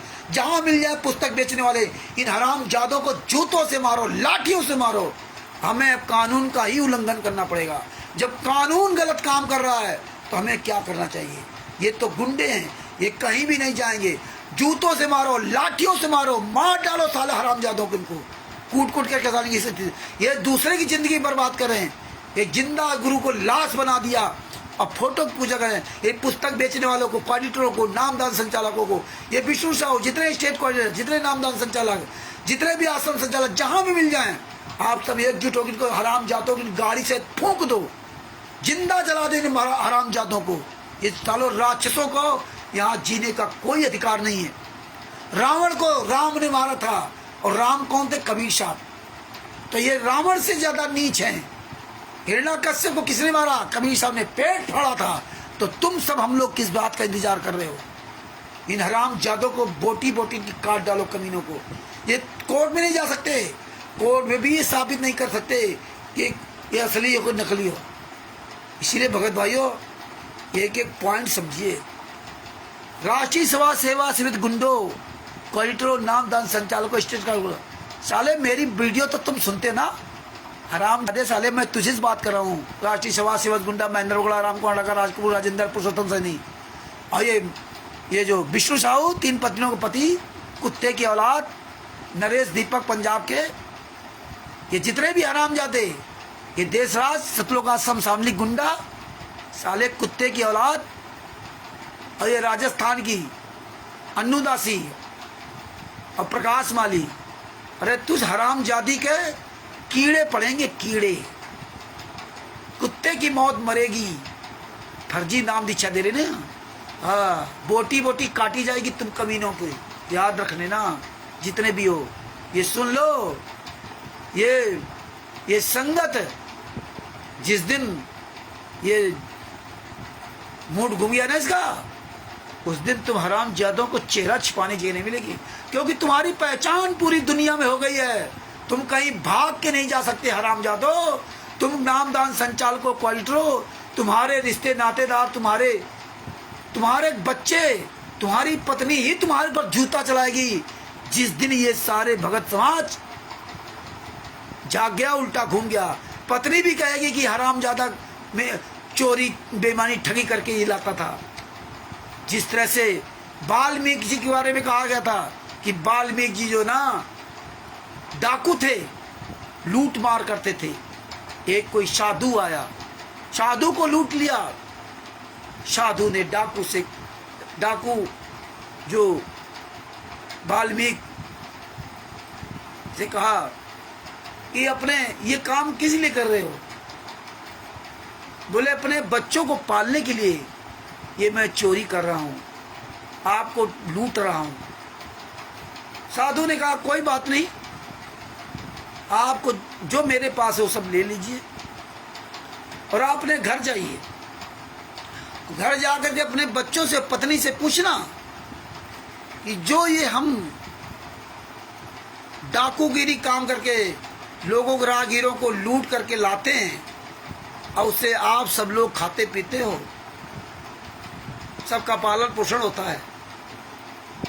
तो जब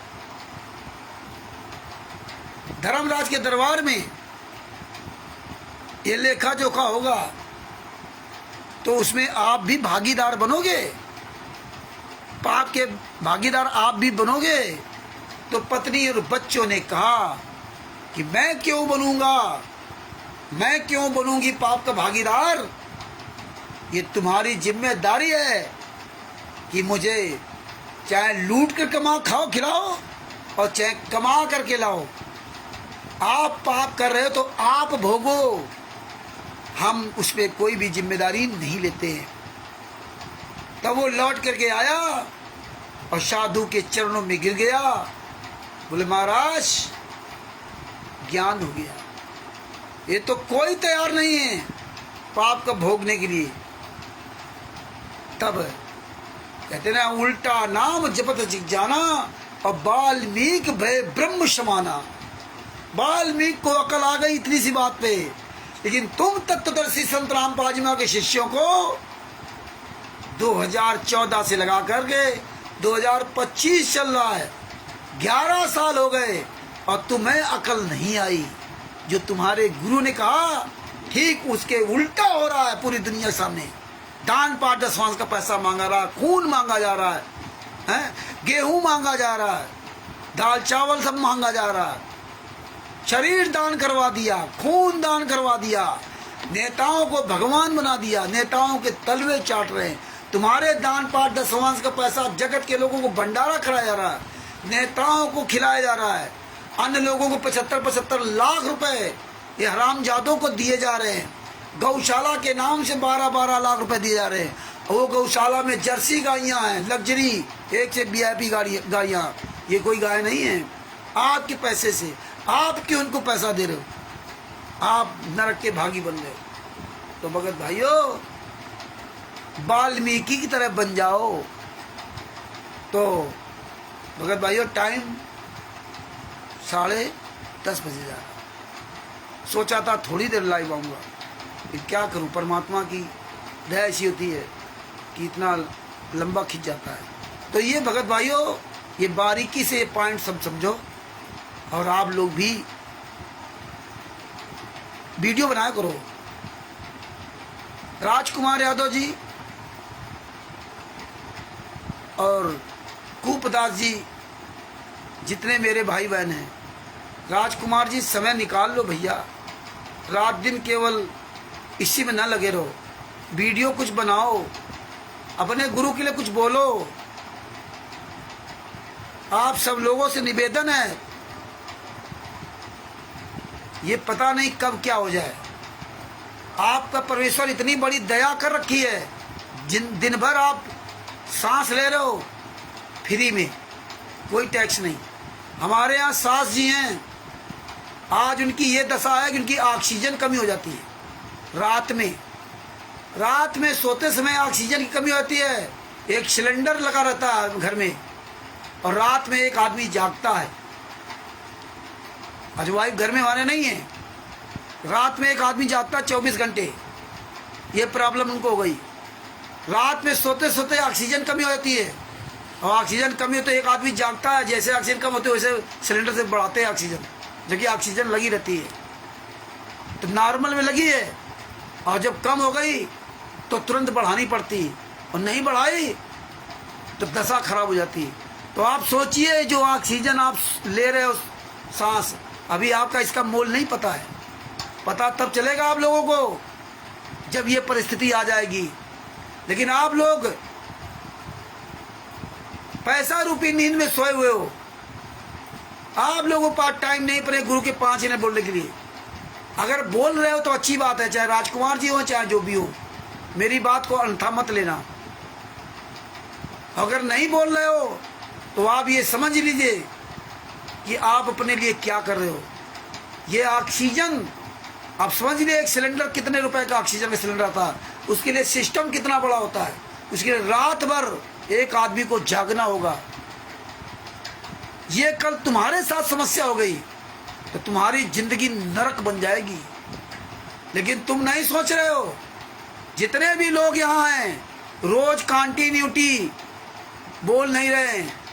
आप लोग लाइव आओ। वैसे तो यूट्यूब पर वीडियो डालते हो, लाइव भी तो आइए। आप लोग लाइव भी आए, पूरी दुनिया से जुड़िए। आपने यूट्यूब पर वीडियो बना डाल दिया, काम खत्म हो गया। लेकिन लाइव तो नहीं आ रहे हो ना। लाइव भी आओ, कम से कम आधा घंटा, 10 मिनट, 15, 20 मिनट लाइव आओ। उस समय लोग तुम्हें पूरी दुनिया देखे। लेकिन आप लोग नहीं समझ में आ रहा है। मत समझो, पछताओगे बहुत बुरा। जो आप ऐसे बैठे हिल डुल रहे हो ना, ये आपको फ्री में चीजें मिल रही, जो फ्लेक्सिबल बना रखा। आपको इसकी कीमत नहीं पता। कानपुर में 2015 में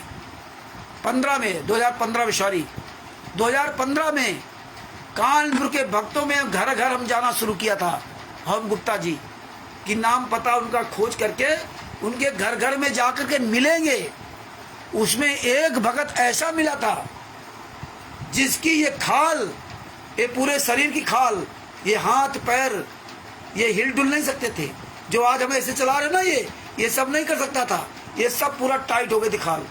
ये वो ऐसे झुक नहीं सकता था, ऐसे झुक नहीं सकता था, आगे झुक नहीं सकता था, पीछे झुक नहीं सकता था, हाथ नहीं हिला सकता था। कैसे हिला ले, ऐसे सीधे थे, सीधे हाथ, सीधा शरीर, सीधे रहना है। ये खाल सब एकदम उसकी टाइट थी। संतराम पाजी महाराज से नाम दीक्षा भी लिया था, लेकिन कोई फर्क नहीं पड़ा। ये लोगों से उनके साथ गए। तो ये आप लोग भूल रहे हो। आप लोग को आसानी से कोई चीज़ मिल गई है तो आप कितना भूल गए। ये दांत हमने उखड़ाया है, ये दांत परमेश्वर ने कितनी मजबूती के साथ लगाया था, फ्री ऑफ कास्ट। आज उखड़वाने के लिए 500 रुपये देना पड़ा। अभी देखो सूजन है 2 दिन से, 500 रुपये देना पड़ा। और जब इसमें इंजेक्शन लगाया गया एनेस्थीसिया का, वो सुन्न करने का, तब पता चला कि ये भाग कितना भारी है। और ऐसे जिनके फालिश मार जाती, जिनका अंग भंग हो जाता है, सुन्न हो जाता है, अभी हाथ उठाने में आपको कितनी तकलीफ होगी। हाथ नहीं उठेगा आपका, लोगों जिसके हाथ नहीं उठेगा। ये आप अरबों खरबों रुपए की दवा जो दया परमात्मा ने कर रखी है, आप सब लोग बेहोश हो। आप सब लोग उसमें, कुछ लोग फॉर्मेलिटी अदा करते हैं कि हम आज 5 मिनट आना तो 5 मिनट वीडियो बना ले यार, बस काम खत्म। कि भगत भाइयों सोच लो, बहुत पछताओगे। फिर क्या पछताओगे जब चिड़िया चुग गई खेत। हाँ, आप स्वस्थ हो। लालचंद जी से पूछ लीजिए कि कितनी उनकी समस्या है शुगर की, कैसे परेशान रहते हैं, लेकिन फिर भी अपने परमात्मा के लिए लगे रहते हैं। लेकिन उदाहरण दे रहा हूं कि लालचंद जी से पूछो शुगर की क्या समस्या इनके साथ है। तुम तो स्वस्थ हो, लेकिन स्वस्थ हो इसीलिए तुम नहीं बोल रहे हो। जब बीमार होगे तब बोलना शुरू करोगे, तब फिर क्या पछतावा होगा जब चिड़िया चुग गई खेत।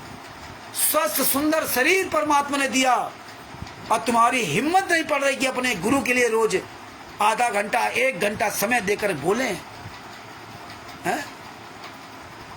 हम लाखों लोग जुड़ो, चाहे हमारे साथ ना जुड़ो, भाड़ में जाओ। मुझे तुम जैसे लाखों की जरूरत नहीं है। मुझे उस व्यक्ति की आवश्यकता है जो अपने गुरु के दर्द में बोले। अरे जब तुम अपने गुरु के दर्द के इतना असहनीय पीड़ा उठा रहा हो, गुरु 11 साल से इतनी यातनाएं सह रहा है, फिर भी तुम्हारे अंदर कोई दर्द नहीं, तुम्हारे अंदर एक फॉर्मेलिटी। अगर आप लोग ये फॉर्मेलिटी के नाम से वीडियो बनाते हो, नहीं नहीं मैं 5 मिनट बोलना है, ये आपकी बहुत बड़ी भूल होगी, क्योंकि परमात्मा सब अंदर देख रहा है। इसलिए अपनी जिम्मेदारी समझो और लाइव भी आइए। आप ये सुनते हो तो लाइव भी आओ, यूट्यूब पर भी डालो। लाइव आओ, 2 काम होंगे आपके। एक तो लाइव आओगे, पूरी दुनिया आपको देखेगी, लाइव बोल रहे हो, जिसको जुड़ना होगा जुड़ेगा। और वही वीडियो आप यूट्यूब पे डालो, तो एक पंथ 2 काज करिए आप। तो हम सब लोगों से निवेदन करूंगा कि 5 मिनट 10 मिनट 15 मिनट जब भी आना हो तो लाइव आइए।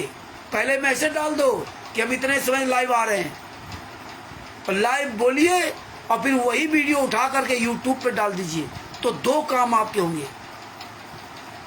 तो इसलिए भगत भाइयों निवेदन है करूंगा कि आप आवाज़ उठाना शुरू कीजिए। और दास ने आज इसलिए 198/2006 की फाइल के बारे में चर्चा की।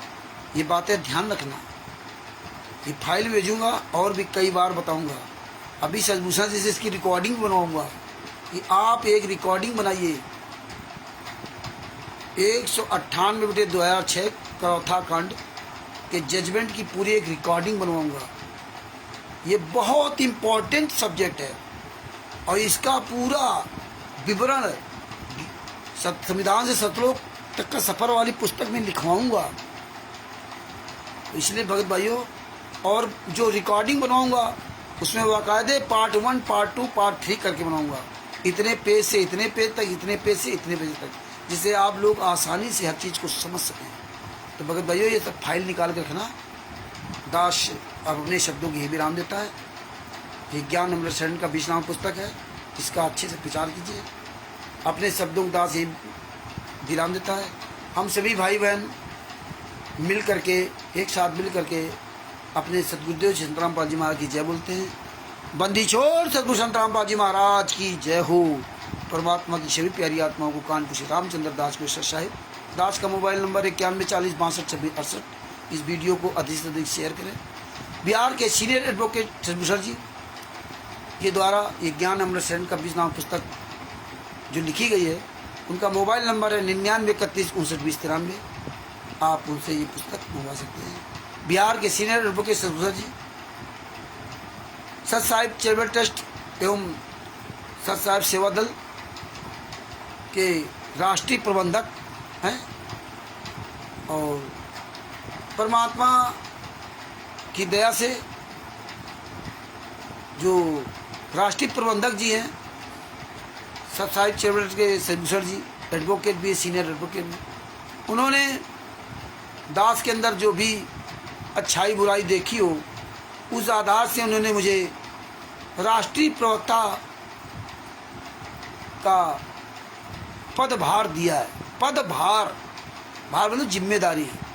ये राज कपूर, राजेंद्र, पुरुषोत्तम सैनी, राम कुमार ढाका जैसे प्रवक्ता नहीं, ये जो मुझे जिम्मेदारी दी है, तो हम अपने सदगुरुदेव संत रामपाल जी महाराज से हमेशा यही निवेदन करूंगा, हे बंदी छोड़, मुझ नीच पर इतनी दया बनाए रखना कि राष्ट्रीय प्रवक्ता का जो पद है, इसकी गरिमा बनाए रखने के लिए ये दास ये सच से कभी विचलित ना हो, ये परमेश्वर मुझ पे दया रख रहे हैं। और हमेशा ये आपकी तरह ये सच की आवाज़ उठाता रहे, अपने भाई बहनों को जगाने का काम करता रहे, कुत्ते वाला काम करता रहे। कि अपने गुरु से प्रार्थना करूंगा कि राष्ट्रीय प्रवक्ता का पद तो किसी को आप दे दो, लेकिन पद की गरिमा क्या होती है? ये पद वो पद नहीं है कि आप सोचो कि जो नेताओं को पद दिया जाता, मंत्रियों को पद दिया जाता है। ये केवल जो संस्था है, सत साहिब चैरिटेबल ट्रस्ट है, वो ट्रस्ट में प्रदेश अध्यक्ष भी बनाए जाते हैं, जिला अध्यक्ष भी, उपाध्यक्ष भी। तो ये केवल उस संस्था में काम करने के लिए पद दिए, क्योंकि हम यहाँ कानूनी प्रक्रिया के आधार पे हम चलेंगे। इसलिए बाकी ये पद वो नहीं है कि हम पद पा करके मतलब जो है बौरा जाए, वो पद नहीं है। ये तो मजबूरी है कि यहाँ हमें दिखाना पड़ता है कि हम इस ट्रस्ट के हमारी ये संस्था है, हमारा ये है। बाकी हमें पद की कोई आवश्यकता नहीं है। और जिस दिन ये कार्य पूरा हो गया, उस दिन कोई पद नहीं, कोई संस्था नहीं, कोई प्रदेश अध्यक्ष नहीं, क्योंकि हम आप लोग तो मजबूरी है कि उस संस्था को चलाने के लिए वहाँ मजबूरी है, ये पद दिए जाते हैं। बाकी इन पदों की कोई ज़रूरत नहीं। तो भगत भाइयों, जितने भी अन्य लोग हैं जिनको प्रदेश अध्यक्ष, उपाध्यक्ष, जिला अध्यक्ष बनाया जा रहा है, या जो इस कार्य करने के लिए इच्छुक हों, वो सतभूषण जी से संपर्क करके आप भी अपना पद ग्रहण करके आप उसी हिसाब से अपनी सेवा को बढ़ाना शुरू कर दो, है ना। तो ये आप सब लोग जिम्मेदारी उठाइए, सतभूषण जी से बात करिए। आप जो सेवा करना चाहते हो, आपको बाकायदे पूरा लिखित में प्रमाण दिया जाता है। यहाँ ऐसे नहीं कि हाँ कभी परमेश्वर भक्ति ट्रस्ट में फर्जी पर्चे पर नाम दीक्षा दे दी, आप लेके चले जा रहे, आप सवाल भी नहीं करोगे। बंदी छोड़ भक्ति मुक्ति ट्रस्ट पर नाम दीक्षा दे दी, आप सवाल भी नहीं करोगे। मुनिंदर धर्मार्थ ट्रस्ट पर बोर्ड लगा दिया, आप सवाल भी नहीं करोगे। आपको दिखाएंगे भी नहीं कहाँ रजिस्टर्ड है, क्या है, कौन है कौन नहीं, कोई मतलब नहीं। चले जा रहे वहाँ के अंधे कान के बहरे बन करके ना। लेकिन यहाँ सतभूषण जी ने जो संस्था बनाई संत रामपाल जी महाराज आशीर्वाद से, उसका बाकायदा रजिस्ट्रेशन नंबर, वह सारी प्रक्रिया, और स्वयं सतभूषण जी स्वयं नियुक्त करते हैं प्रदेश अध्यक्ष, जिला अध्यक्ष, राष्ट्रीय प्रवक्ता या प्रदेश स्तर के प्रवक्ता, जो भी वो स्वयं नियुक्त करते हैं। सारे पावर उनके पास है, उनकी संस्था रजिस्टर, सारा सब कुछ है। लेकिन सतलोक आश्रम संचालक गुंडों का कोई मुखिया नहीं, कौन प्रवक्ता है, कौन किसकी संस्था है, कुछ भी नहीं है। तो इसलिए परमेश्वर ने की दया से आप सब लोग अपनी अपनी जिम्मेदारी निभाएं और जिम्मेदारी उठाने के लिए आगे आएं। यही हम आप लोगों से अपेक्षा करता हूं, और परमेश्वर की दया से अब मैं अपने शब्दों के यहीं विराम देता हूँ। दोबारा फिर हम अपने सदगुरुदेव की जय बोलते हैं सब लोग मिल करके। बंदी छोड़ सदगुरु संत रामपाल जी महाराज की जय हो। परमात्मा की सभी प्यारी आत्माओं को कानपुर श्री रामचंद्र दास के उस्ताद साहिब। कल परमेश्वर दया की तो कल फिर लाइव आऊँगा, फिर रिपीट करूँगा, जिसमें अन्य भाई बहन और भी जुड़ सकें। तो जितने स्टिकर थे इनको दोबारा फिर वायरल करना। हम आना था तो केवल थोड़ी देर के लिए, 10, 15, 20 मिनट के लिए, लेकिन क्या करूँ, परमात्मा जो चाहते हैं वो बजा दिया। इतना टाइम हो गया, जबकि मुझे इससे थोड़ा प्रॉब्लम भी थी।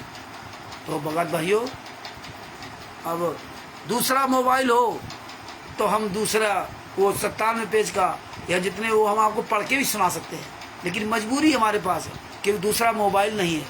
दूसरा मोबाइल हो या मेरे पास फ़ोटो कापी होती तो आपको सब पढ़ करके सुनाते जाते हैं। तो काफ़ी चीज़ें तो आप खुद समझते जाओगे। सत साहेब, बंदी छोड़ सदगुरु संत रामपाल जी महाराज की जय हो। और इस वीडियो को अधिक से शेयर करें। सत साहेब।